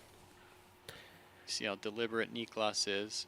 He definitely gets his weight far forward on that front foot and wants to nose down his putt.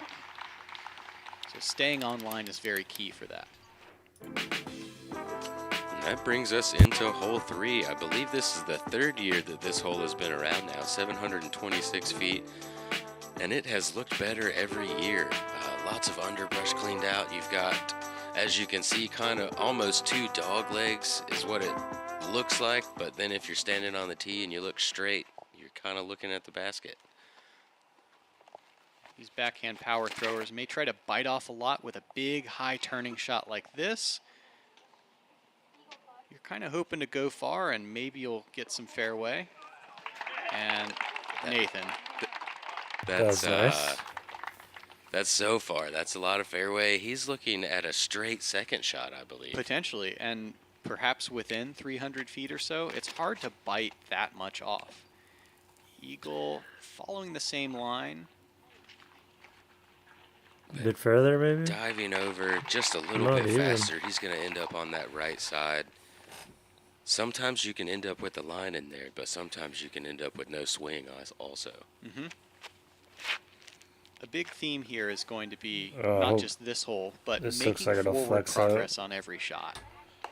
So being in the fairway allows you to do that. When you get a little bit more aggressive, it can mean pitch outs or short advances. And what you're seeing from Gannon here is more what you're going to see from the majority of the field, I believe. Some kind of position shot, maybe thrown 320 to 350, land in the fairway, and then another backhand hyzer from there. Yeah, and he may have pushed that. No, that's a pretty good spot. He might be a little farther than he wants. He's going to have to throw a steeper hyzer. The yellow band on the tree you can see Ooh. indicates 400 feet away. I always forget. I'm talking about what most people Oh, would do when I that's what say the these colors steeper, were. steeper hyzers, but Gannon Burr really, really likes that flex shot. He likes the overstable kind of force over. So Yeah, you see him. His knee Oh, claw's going no. to drop back into the crowd.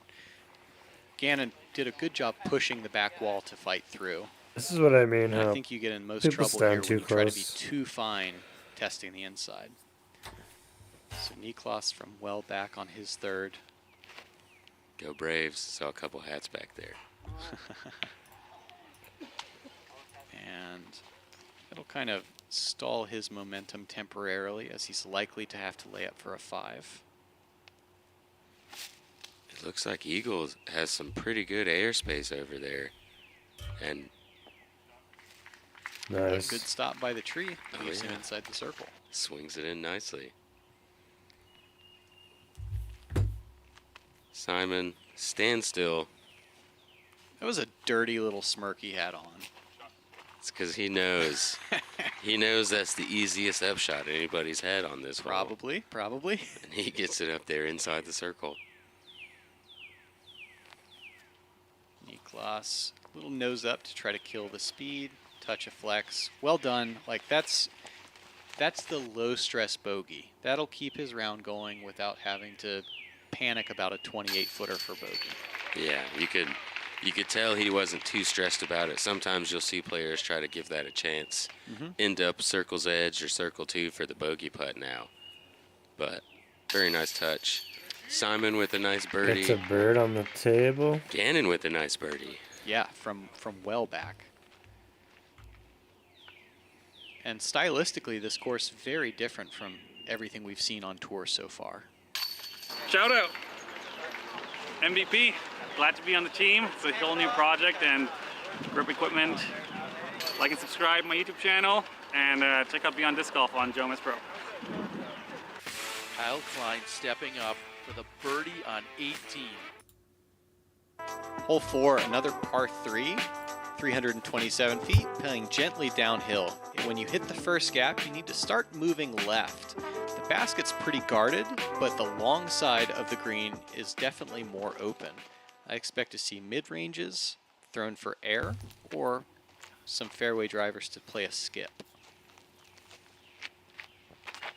Commit to that initial angle, spin the disc without a whole lot of speed, I think, because of the downhill.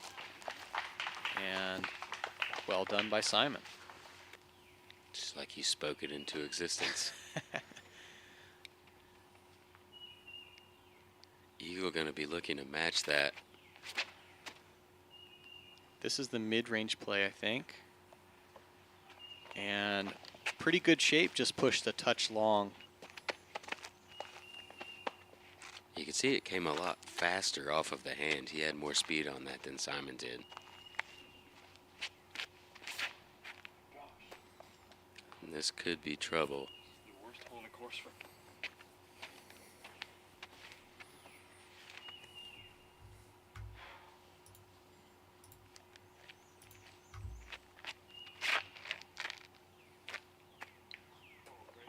Nice. Niklas looking to bounce back.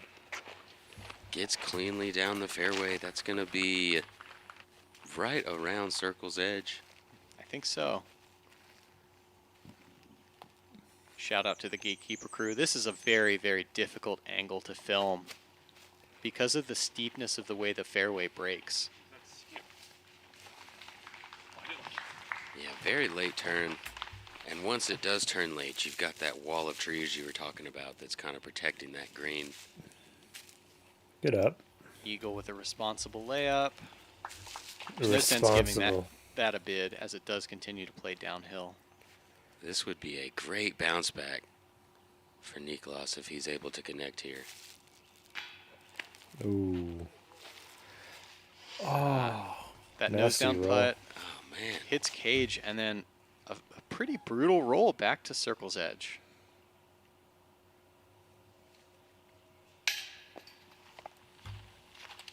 It's so So unfortunate. Berdogi. Hate to see it. That's going to go back-to-back bogeys for Niklas after starting the round with the birdie on hole 1. Nice save there from Gannon.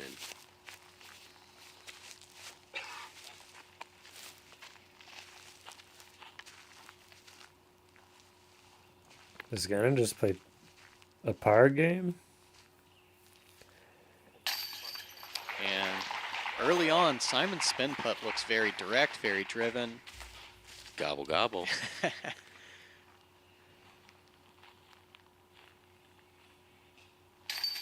I got to give a shout out to a fellow lefty here, Chris Clemens.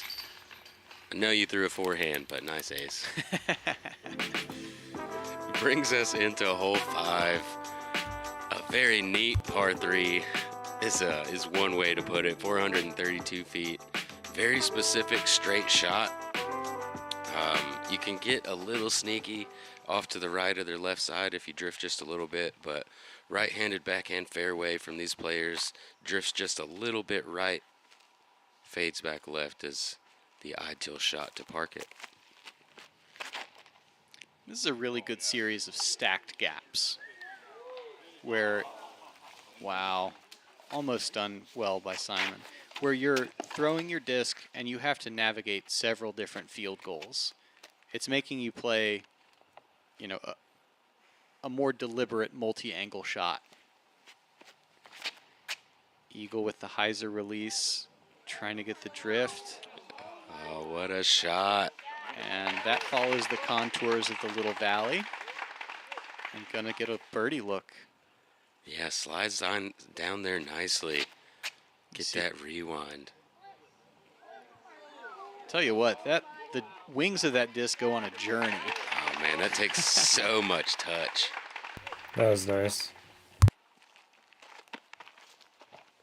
Let's go watch it again. Yeah, I'll scrub back.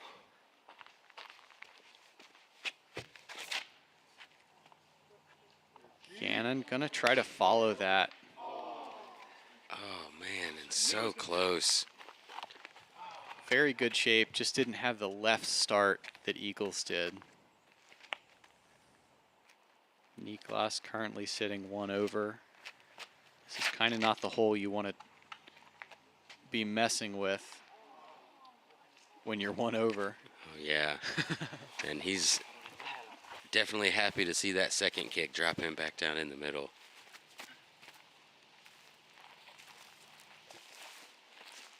So all things considered, seems like our feature card navigating the hole fairly well, getting a good chunk of distance on their tee shots.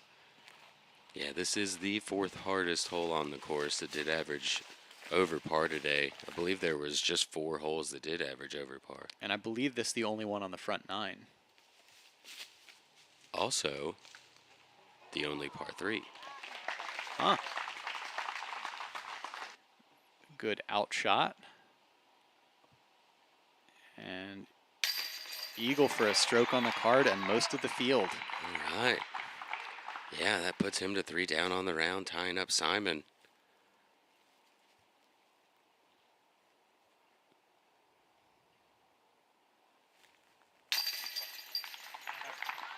He really leans Nicholas forward a able to lot. get up and down for his birdie. Takes his Looks time. like the card going to play 1 down, which is strokes on the field on this hole. Yeah, I think if you sign me up for a par without having to play the hole, I would sign the contract now. I usually would, but that was one of my few birdies today, so I'll take it. Hole 6, an uphill par 3. There's 2 options off the tee. Most players are going to take the right gap, which is significantly more open. You're either going to see steep flip-ups with a very understable disc, or possibly a very driven overstable disc. Oh. Eagle with that first option. Fairway driver. Oh, I thought that was inside, but Yeah, he has been throwing understable discs the entire round so far, just on that very steep angle, and just controlling it so well. We get to watch it again here. Perfect. That's over. That was like 50 degrees of angle there. That's over. Wow. That first camera angle made it seem inside. And neat to see that kind of forced shape. I like it.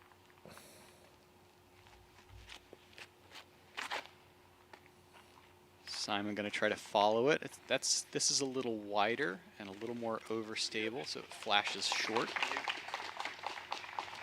Nathan, when you get a shot that's blind like this, where you can't really see 2/3 of your flight, how do you go about practicing that?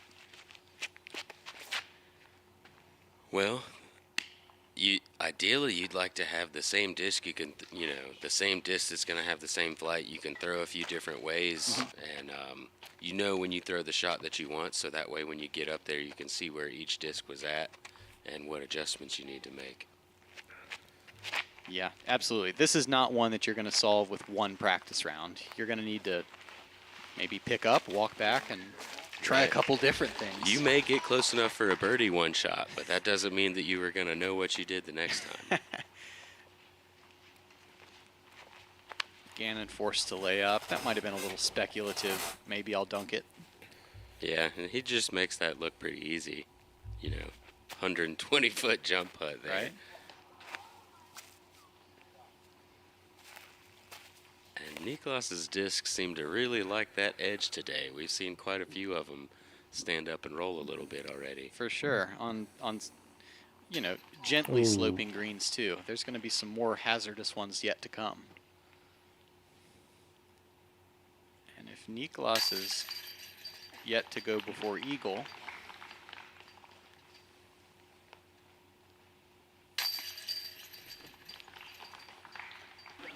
what's up, guys? Eagle here. Thank you for watching Gatekeeper Media, and I just want to send you over to my socials. Go check out my YouTube, Eagles vlogs. Go check out me on Instagram, Eagle_WMCM. Discmania, we got some cool stuff coming out. Sweets Kendamas, got some grip bags left, and I just want to thank all of you for the amazing support. Keep on dreaming.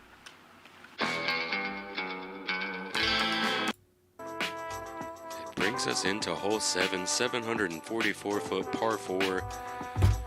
You really want to throw a low driven shot to get a skip somewhere to the right to about this green spot up here where the grass is at, or you could throw a high pushing shot to fade out that way.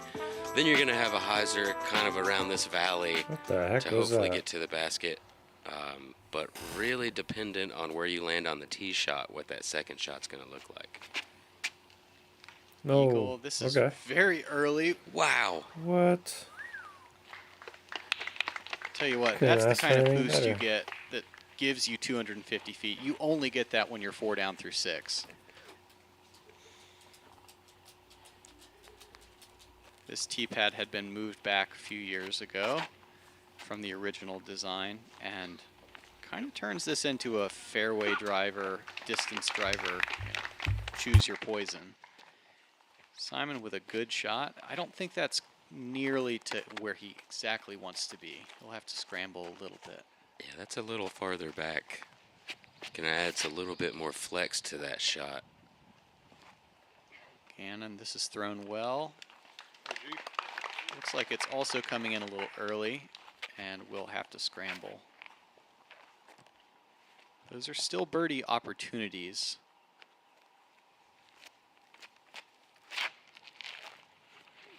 Niklas, you see it giving the width. The fast disc has the finish on it. I like where this is headed, I think.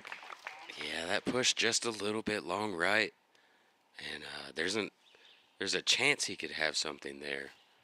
But it could look pretty scrambly. Yeah, kind of breaking the fourth wall. I feel awkward, saying he has a chance, unless you hit a 20-foot circle 400 feet away. You are scrambling on this hole.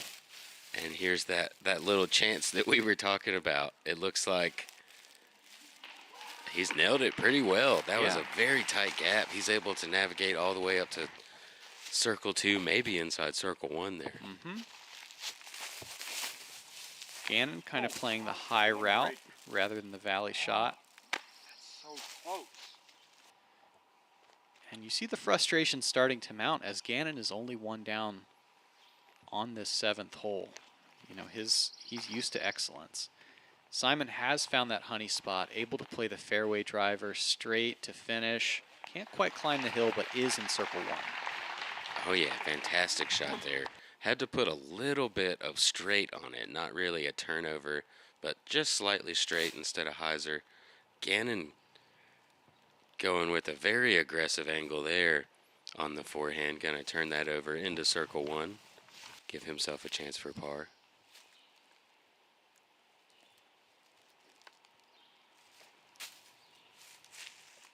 Eagle playing the Anheuser to glide and scoot and skid. 20 feet for his par. This would be Niklas for a birdie. Come on, let's see it.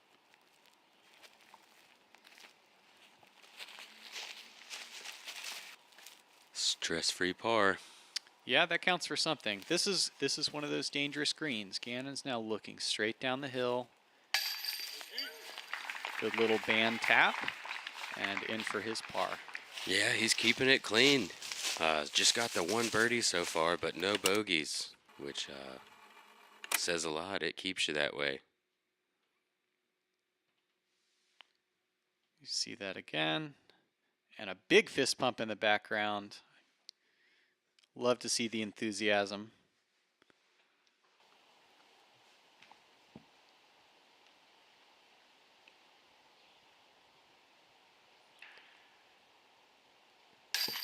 The Eagle never really seemed like he was on the same hole as the other guys, but does end up with the par. Riding the right so side much of that focus. fairway the whole way. You could hear the birds chirping. And nicely done by Lazat.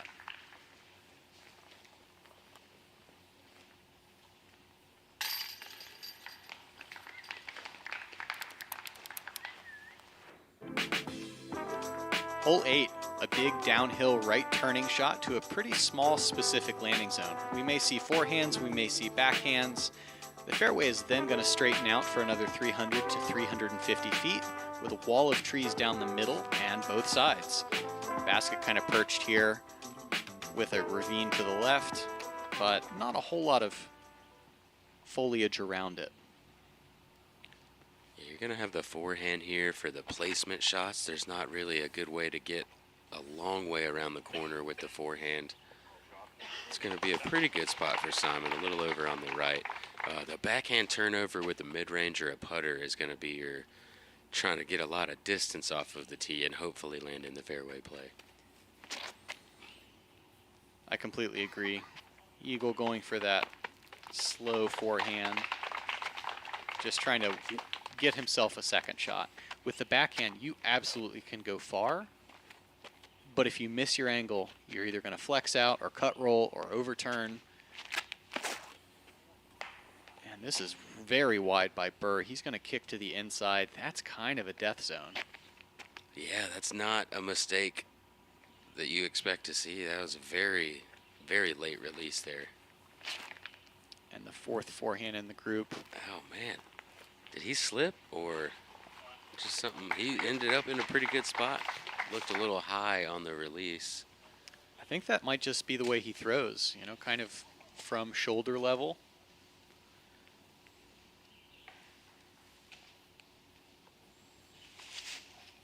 So burst still not to the corner. Good shot. He's going to have about 400 on a hyzer stand-up from here. This is a big shot for his round. Oh, this looks fantastic. You really Nice. can't do it much better than that. Gets it. That looks like 40 feet or so for Bert, or for his par. And eagle pretty well pinched. Yeah, I think this is going to be a play to try to get in the fairway.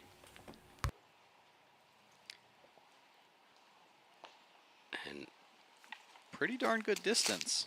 yeah, I'm surprised he got that forward of a skip with how much hyzer he had on that, but he always finds some way to get some speed on it. That may have been a situation where fully healthy eagle goes forehand and tries to pin it. And Simon with an opportunity to take the lead on the card, going to go ahead and put himself inside circle 1, looking to go 5 down on the round. Yeah, good little catch by the root ball to keep him from trailing further down the hill. Niklas protecting that angle. Hyzer release to stand up. Gets the drift right. Oh, yeah. Exactly what you want to see right there. That's that shot that we've been seeing from Eagle, that steep hyzer release and stand up to straight. Uses the uphill to flatten it back out. Oh, man. And look at it just coast was on the ground. perfect. So Niklas looking to get himself back to even. Good gravy. What? Eagle said, Simon, you may not have the lead on the card. Super big Go putt. ahead and see that rewind. What a spin putt. And Eagle just holds the pose all the way in. That was on the same line forever. How far away was that? Sweet. Yeah.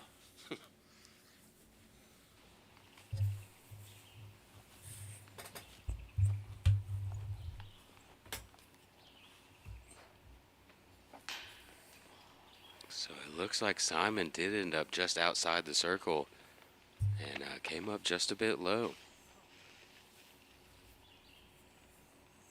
Burr for his par.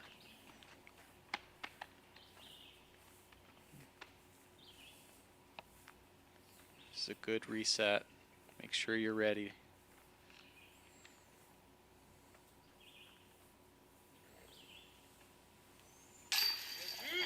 What a Oh, yeah. power save. almost went left. He but was 60 clutched it. feet off of the tee pad. Mm-hmm.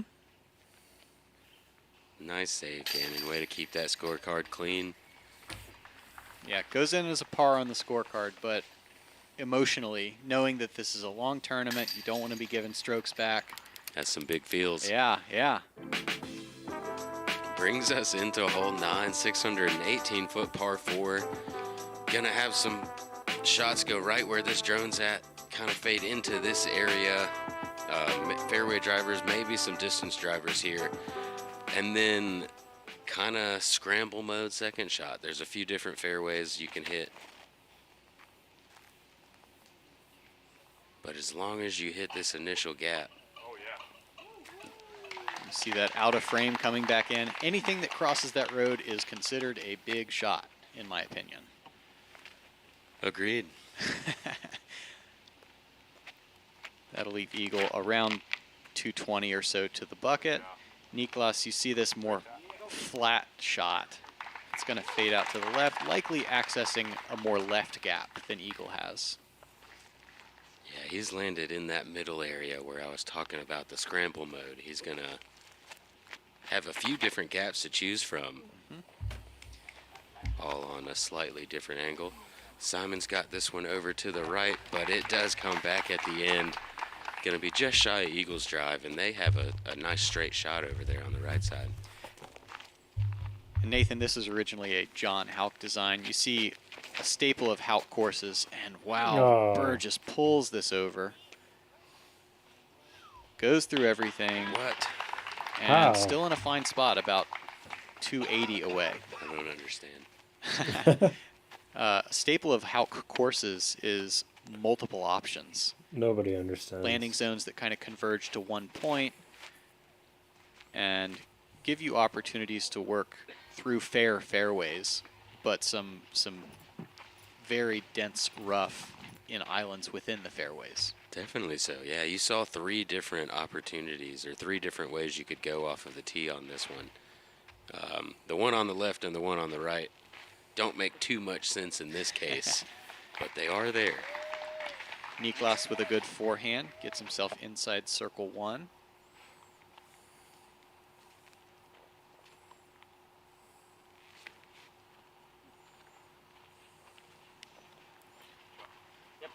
Perfect up. Simon, good speed control. You can get some variable landings here. Pine Straw playing fast, Sand playing pretty slow. Got to know your locations on the green. Eagle gonna throw putter, play for that little scooch, and another drop in for Eagle McMahon. Looking to go 6 down on this front 9. Oh my God. Oh. That was Burr with technical. a near highlight. Can't quite dunk it. It didn't even look like he hardly moved his arm. He's 80 feet in the woods over there and almost makes it. Niklas able to get 8 and 9 to get himself under par for the first time since hole 3, I believe. Yeah, that's really good momentum. He took back-to-back bogeys after a birdie start. But there's definitely some scoreable holes to begin the back 9. Yes, Simon tapping in his birdie and Eagle tapping in his birdie. Gonna move him to 6 down through these first 9 holes. Putting him in a tie for first. What a great start. Yeah, absolutely. Got a -6, a -5 on the card, a couple -1s. We know they've got some work to do. But some hot scores coming in, setting the pace for the field. Yeah, early on we see a 9 down, a few 8 downs. I got to play with Cole Redallen and watch that 8 myself. Fun stuff to watch. Eagles doing pretty good. Just needs to keep it up.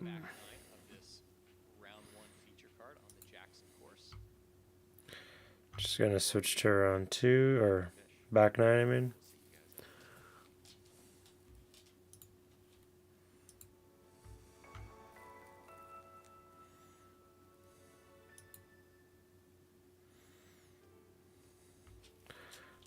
Nothing we haven't seen. Skip this. Here we go. Looking to see either forehands or backhand turnover shots. You can bite off quite a bit of distance here. The approach into the green is a little bit cluttered. You're going to have to just work your way and scramble. And a couple mounds around the green make your landings and or footing interesting.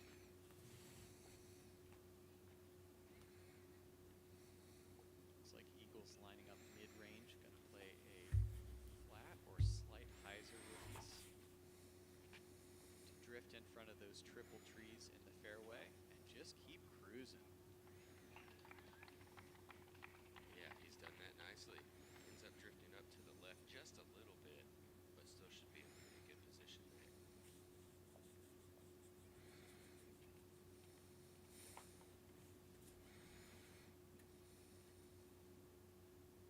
Still has that leaf on his back. Also following that hyzer release, anything that breaks in front of these 3 trees is usually pretty good, and this is huge from Niklas. So much distance, maybe even a standstill shot from there. Putter. Simon's going to go forehand. Come on, give him a skip. A skip, ride to the right. Even that kind of on the edge of the fairway will have a turnover, I would guess mid-range. The trick with that forehand is really getting it to push straight. Once you really need to push those 3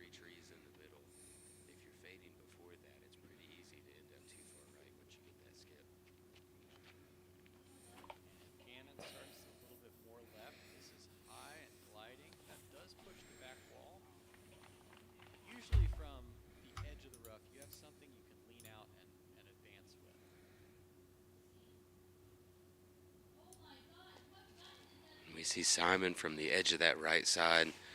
Was a little bit short, but able to throw just a fantastic shot with a very overstable disc there. Yeah, basically a roller angle out of the hand and then perfectly flat as it hits. Man, I thought he was throwing a roller, and then it flattened out nicely. He's going to have a tap-in birdie. Eagle slings a forehand, very overstable. That must be a splice. And gets himself to circle 2. It seems a little errant for the complexity of what he was dealing with. Did. Gannon plays a little jump shot. Wow. Oh my goodness. What? Yo. That's not. Hits Well, the I was koozie. impressed with his run on 9, almost making a putt. This one had the same speed coming in, just stalled perfectly. And Niklas trying to give it a run as well. Almost the same We've got shot. 3 Beautiful. birdie looks from in the circle, and Eagle with a long look here. He's already made 1 long one. This one a little more obstructed. Ooh. Honorable bid. And Niklas been leaning on that red approach putter for his forehands, serving him well over the last few holes. Gets himself to 2 under. Gobble, gobble. And speaking of 2 under, Scott Withers able to throw 2 under on this very hole. Carding the Eagle, threw it in from 269 feet on U-disc. Nice. All right, that's pretty big. Moves us into hole 11, 420-foot par 3, moving to the right, but really favors a righty backhand turnover shot as far as being able to get the distance to get there. You see the FPO pin we just passed and then the MPO pin. You're going to want to push something out towards the left side of this fairway and getting it to turn right the entire way. Drift back just enough to catch some glide. You see this flat release, understable disc. And gets right enough. Yeah, just like that. Yeah.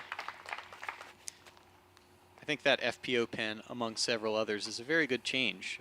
Gives more scoring opportunities to them. And you see the thoughtfulness of how the PDGA staff and maintenance crews are working here, advancing this course to meet the demands of what the current pro fields are doing.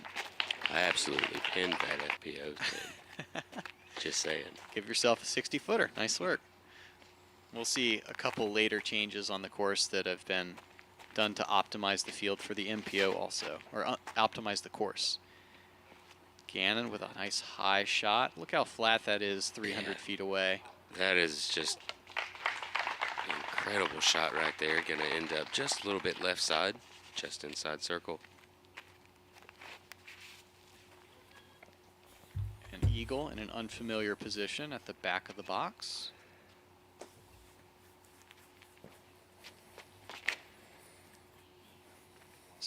Is he going Looking mid good. here? Same It thing looked he like threw? a mid, which is why he was able to be that inside, I suppose. Nice. And that's silly. He's past the basket with mid. 420 feet. Simon, high spinny, and he knew it before everybody else that was going to come up short and left. Gannon has struggled a little bit on the green, but not this time, in the heart. Yeah, got back-to-back birdies now, putting him 3 down on the round, still clean. That 1 birdie early on, and now starting to get a few, catch up with the card a bit.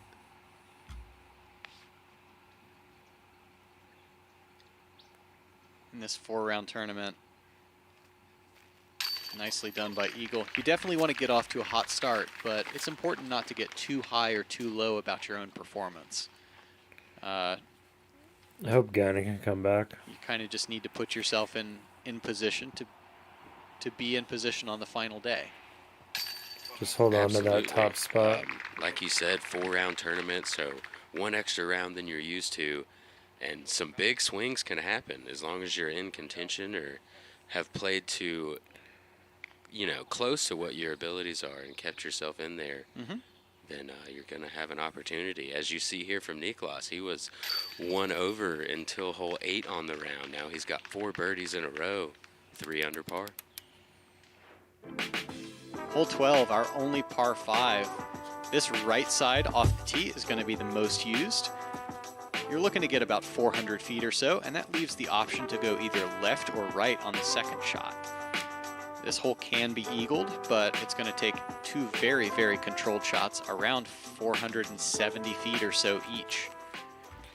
I like how you could choose left or Looking to right see lane after your first fairway throw. drivers, if you're being a little conservative. Cool little fairway The they distance got. driver may also be in play because Just even a though this is a small woods course, 900 a lot feet. of the fairways are more than 25 feet wide at their narrowest. Yeah, you definitely get a lot of fairways where you have an opportunity to throw those flippy drivers. And Niklas with a nice tree kick there, keeping him in the fairway. Gannon with the hyzer release. This is just holding and pushing around the island of trees. So good. Into a great Nice. spot. Yeah, he's in a spot that he should be going down that right side now.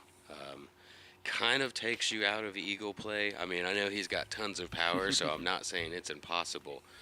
But that right side is more the birdie side. If you're able to push far enough to go straight at it down the left, that's when you're looking at eagle.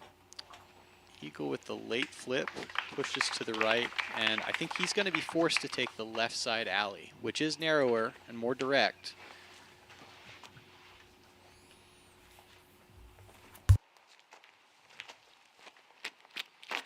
And Simon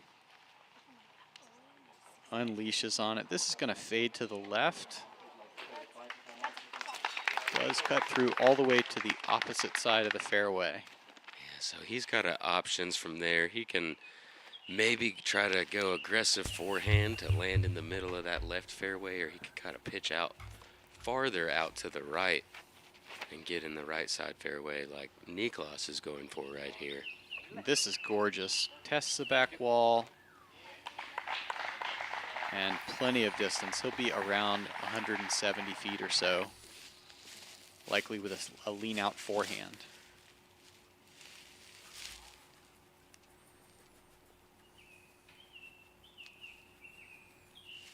Eagle been throwing with a lot of steep hyzer, understable discs.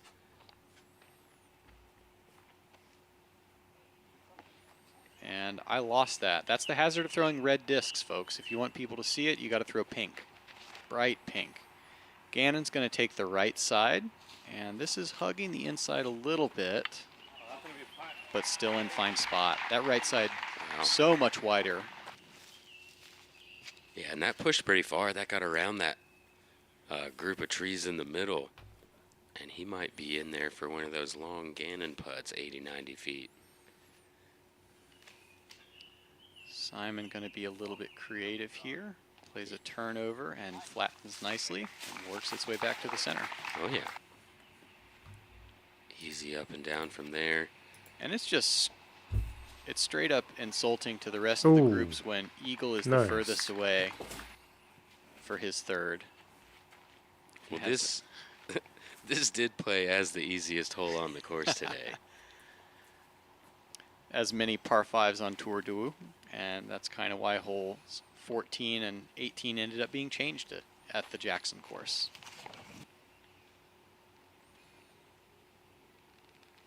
Simon, the Anheuser floater. Oh. Giving it a bid. Wow. Correct in 2 axes, just not quite That was long nice. enough. All right, we got one more chance for the eagle here. Let's go. Let's go. Gannon gave it a champion's bid, but just off of the top. There was one eagle today. I was lucky enough to see it in person. Cole Riddallen, I don't know, 500-foot plus drive and mid-range shot down the left side, inside 20 feet. Sure. I want to thank my sponsors, Prodigy, Titan Disc Golf. Huge shout out to my caddy, Matt Schleybuck. A lot of people know him now. He caddied for me first 2 rounds, And up until hole 16, he had to catch a flight. And that shout out to Gavin for taking the bag the last 3 holes. Here we are, hole 13, 399-foot par 4. Feels to me like it plays a little bit shorter, does go a little bit downhill, but then you're back up on some mounds for the green. Another one of those shots you could go forehand or backhand turnover. Forehand is going to play a little bit better. You're going to want to push it towards the left side of the corner and then fade sharply, kind of like Niklas is doing right here. That's very well done. There you go. Just, if you want a whole preview, just fast forward to what Niklas did.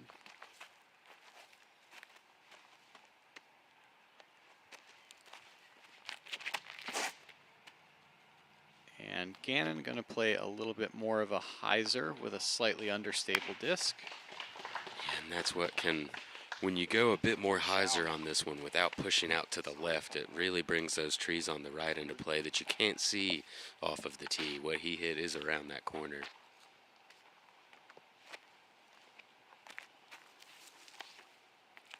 As noted, Eagle kind of limiting the use of his forehand. So this is about as far or hard as he's wanting to throw it at this time.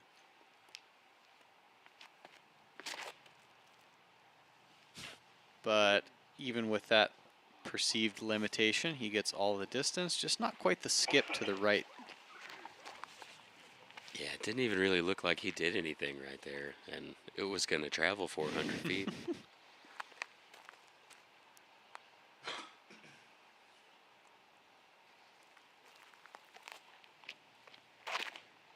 And Simon with another forehand. His footing seemed a little weird there, but no harm, no foul. Up near circle's edge for a putt. Yeah, nice little rollout to a clean putt also. That is so critical on this green because it is elevated. There's some cluttery trees around it. Getting yourself a clean look can kind of save a quarter stroke at a time. Cannon, a little bit of a speculative bid, works its way to the back of the circle, and Eagle maybe a half poke at it, deliberately nose up to kill the speed. Yeah, not quite as much speed as we saw the one him make on hole 8, because there is more danger behind as Simon Lazat is able to connect for his birdie. Back to back now moves him to 8 down. Easy putt for Gannon. Cannon, good putt to the middle.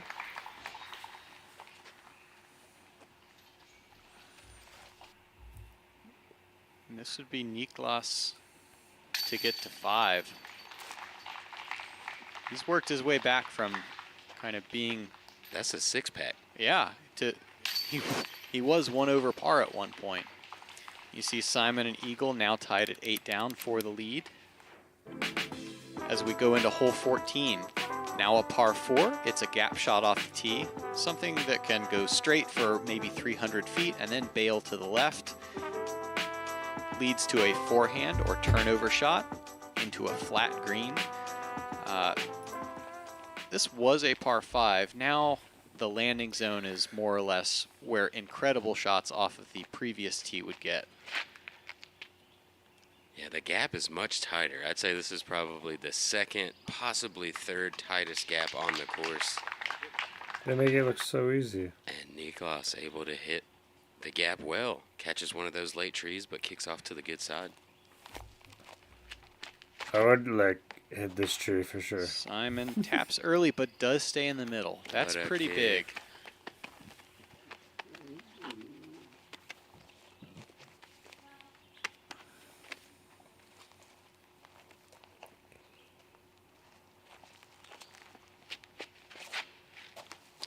Gannon also going left. He told me that he didn't feel like he had his legs under him, just like not quite recovered from the previous weekend's effort as well as practice rounds here. So maybe fatigue catching up with his young body. He's not tired. Eagle with a gorgeous shot, puts himself on the left side of the fairway.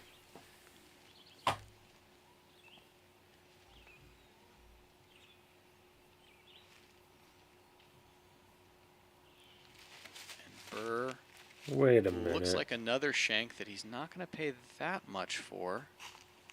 Gets quite a bit of distance. That's going to leave about 350 feet, probably with a big forehand. Takes the sneaky way. Yeah, not making it through the gap off of this tee shot. I mean, minus some miracles, almost takes par out of play. Simon going to get himself in a pretty good position to try to get it. But this second shot is really not a given. You've got to choose if you want to go inside or outside of these trees we'll see here in a minute. The inside is a better line to the pin, but much tighter. And can potentially lead to some terrible kicks. Love the control of this to get the late flip and the scooch to the back of the bullseye. That is so good. The angle, it's much tighter than it looked on camera right there. It's a fantastic shot from Niklas, and Gannon kind of army golfing his way down this one. Yeah, he straightened that out too much. Still a young forest between him and the bucket. That's so good too. Eagle with a little chip forehand. You really see the difference in where this tee shot lands. Yeah, Eagle being as far left as he was made that forehand a lot more open. Simon playing kind of an inside line. And that's more what you see a good amount of. Yeah. Is some funny angles and catching those three trees. Gannon, a jump putt from 100-something feet to the bullseye. It's a bogey, but it's a good bogey save. Yeah, third hardest hole on the course today. So brand new hole, playing over par. And Simon, a little errant on his fifth. No, fourth. Now putting for 5. And that's going to stall his progress considerably. Our co-leader definitely going to give up at least a couple strokes to McMahon. Go ahead and make that 3 strokes as Eagle able to card the birdie. One of just 21 players. Niklas going to be another of those 21 players, and he now has 7 birdies in a row. Yeah, going streaking. And Simon with the long walk across the circle. You know this is frustrating for him because par was potentially in his vision.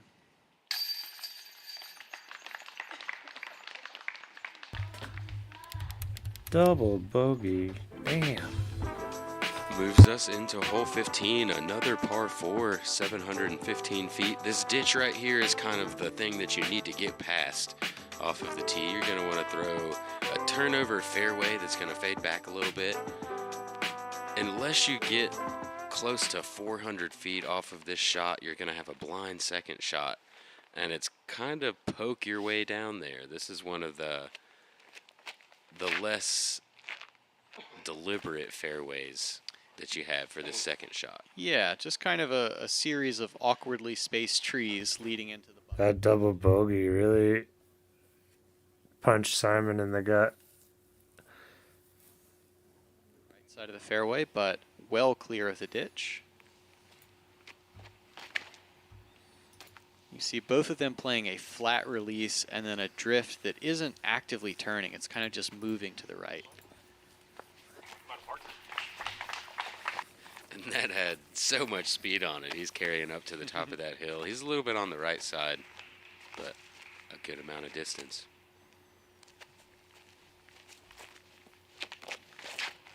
Gannon, we know he loves that Anheuser release. That's more of his comfort zone. Hits the gap, clean, in the fairway. That's that spot where you could probably see the pin from. I think he might have made it. Simon looking to bounce back, also going distance driver. And this is pulled a little bit. Yeah. Taps down to the left. 2 holes back to back. He's going to be scrambling from early off of the tee. Still playing that right side. This is well thrown, flipping up late. And even with that kick, that is an incredible scramble shot to get as far as he did from where he was yeah, at. no doubt. From back there, you're thinking any par is good. And now he's turned that into I have to par. Niklas with the high flat forehand. And Parks it. Are we? yeah. He's Hits metal. Wow. 8. That's 8 of them. That's 8. You can mark that one down on the card right now. It's bad practice to do that, but you can if you want. Eagle. Looked like, I think it was a forehand roller, but not really getting to the ground cleanly. And Gannon with just a standstill flex shot, and so much touch on that to be able to get it to stop. This is a steep downhill grade right here. Yeah, I think he made the right mistake to deliberately throw it a little bit long, though. The right mistake? Because there is a creek back there that stops you around 25 or 30 feet. It's a lot better to be back there putting up than getting stopped early and short. Definitely so. You can see that creek down on the right now. Oh. Simon and Eagle, both with pretty good scrambles. You can make that. Eagle for his par. Nice. Nicely done.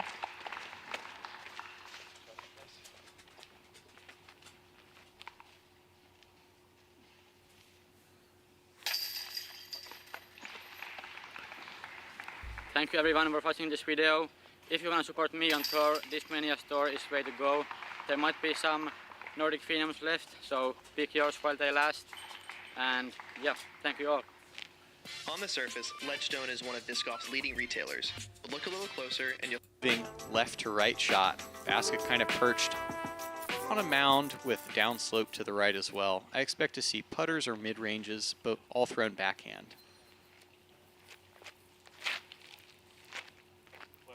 Oh. Kind of aim at that cluster of pines and let it drift. Gorgeous by Wow. Niklas.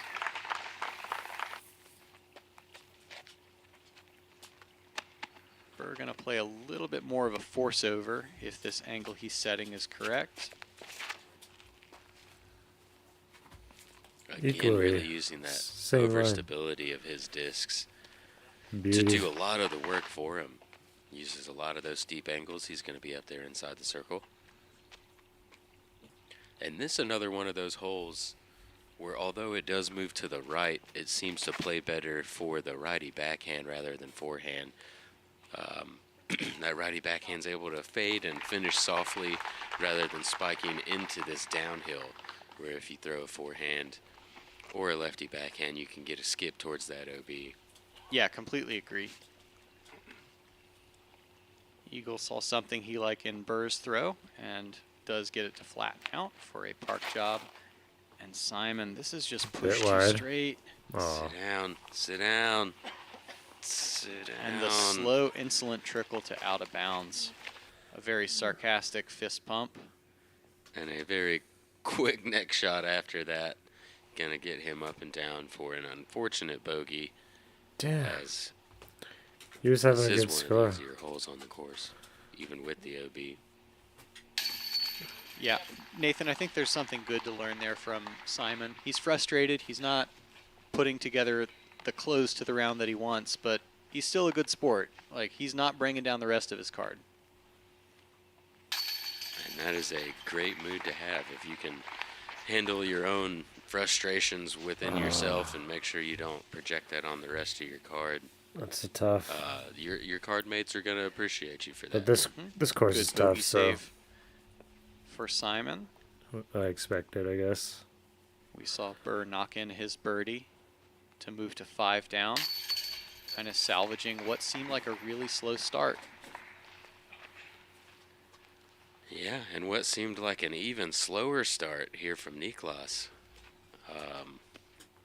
He's looking for his 9th in a row right here.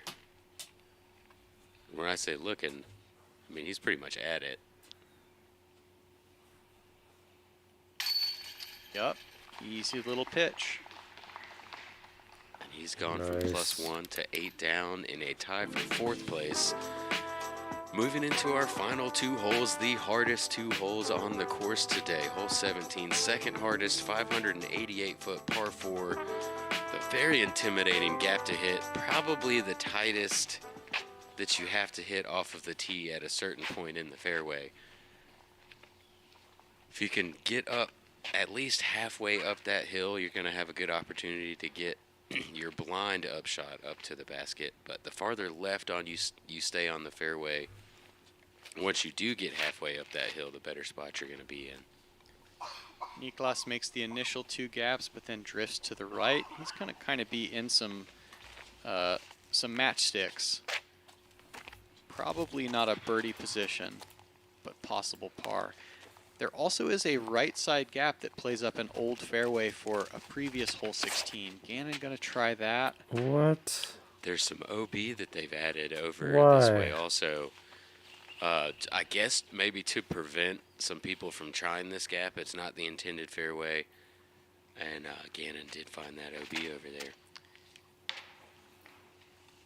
High risk, high reward. Can't hit the second gap and boosts down to the left. Oh, that's brutal. And the struggle is continuing for Lizotte.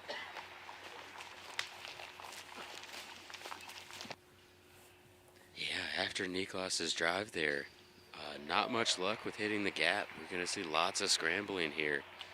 And Eagle playing that flippy hyzer release again. Gonna follow that right side old fairway and can't believe that it gets tapped down late. Lots of trees to tap it down out there. Yeah, tell you what. And Simon also smashing a gap gets. Oh my goodness. Oh my! Up to the top of the hill. This is nearly circle 2. He's gonna have a birdie look. Simon might birdie. Yeah, that's a lemonade shot. There was nothing there. So what you see right here is why you see these players trying to get over to this right side. Pretty open if you can get over there. Gannon went OB. This is his 3rd shot, and he got up and down to say par. That is an absolutely incredible scramble shot. So good. Wow. Okay. I see the risk he wanted. Eagle going to have to play a turnover mid-range. Low ceiling grabs him. And that's going to kind of sputter out near circle 2 as well. So Eagle very likely to take a stroke over par, drop him back under 10. Oh. I'm going a bit backwards here, but I feel like I left him out back on hole 15. That was so Thomas awkward. Gilbert able to throw in for the Eagle, 288 feet. I tell you what, there's something in the water out here in Georgia. People throwing in from all over the place. Yeah, there were 4 Eagles out here today trying to get that golden bush Nice. now. I guess. A good layup by Niklas, and Eagle wanting nothing to do with this run. Going to drop it in. Simon does want something to do with it. Trying to get that birdie, and a good tree hit there to stop him, keep him inside the circle for a par. Simon gonna tap in, I believe, his first bogey of the round, move him back to 9 Took under away par. his tied for first position. And No. Simon had to reset there. There was a little bit of movement in the crowd, unable to compensate for the distraction, and gonna take a bogey. What a par save from Gannon after going OB off of the tee. Wow, just a lot of wild swings on this hole from our feature card, Nathan. Yeah, I think the most wild might be that Niklas got a par. Yeah, that's unprecedented at this time. Hole 18, now a par 4. There's 2 options off the tee, either a straight pushing shot or a right side hyzer. You work your way up to the top of the hill, and then out in this newly green grass, there is a peninsula with out of bounds surrounding it with the basket. And a bunch of bleachers, bunch of fans.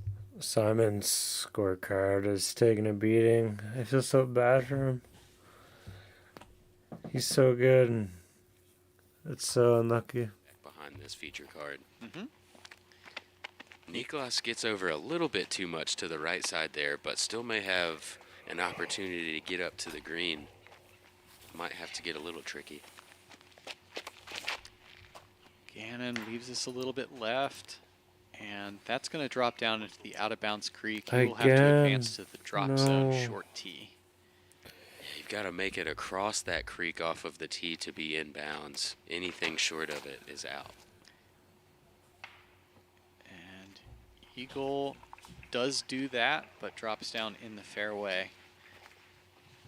The difficulty with that straight shot is it has to be moving straight for so far before it starts moving to the right. Simon beginning to fade out, but does tap down to the middle. Gannon again playing quickly. You kind of see the frustration setting in. And Eagle, I think this is the same disc. Overstable fairway driver. Wants to get to the top of the hill. Oh. But just the uphill nose angle, not able to get it to flat. Yeah, very uphill right here. And anytime you have that uphill run up, it can drastically change your release point. Your foot's down a little bit quicker, and it really makes you want to early release. Simon pushing up towards that out of bounds left side, but does stay safe. Really well done. Gives him an opportunity to putt for birdie once more.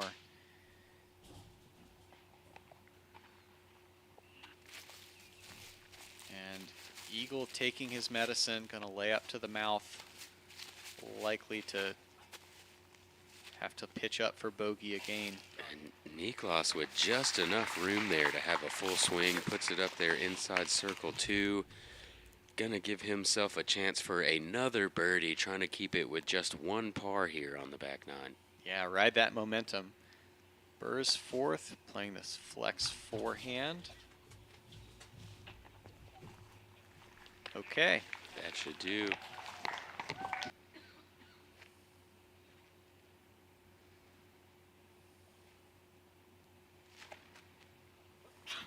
This is Eagle's fourth also. Good speed control, just outside the bullseye. At least Eagle touched first place. He was 10 under. And why not? Fuego. Niklas Antila Wow, he played so well. with the one final birdie putt here on hole 18. 8 down on the back nine to shoot 9 under par. Tell you what, that's not where I thought this was headed, but boy, am I excited to see it. Oh man, I'd like to see a good front nine from him with this back nine. You'd see Right? course record all day. And that is going to Wonder put what his Niklas on the final round 2 scorecard lead looks like. card. So we're sorry to see him go, but enjoyed it while it was here. Simon racks up a birdie. One final highlight puts him Bummer. at 5 under. Burr also going to tap in a bogey, and Eagle, I expect he will do the same here.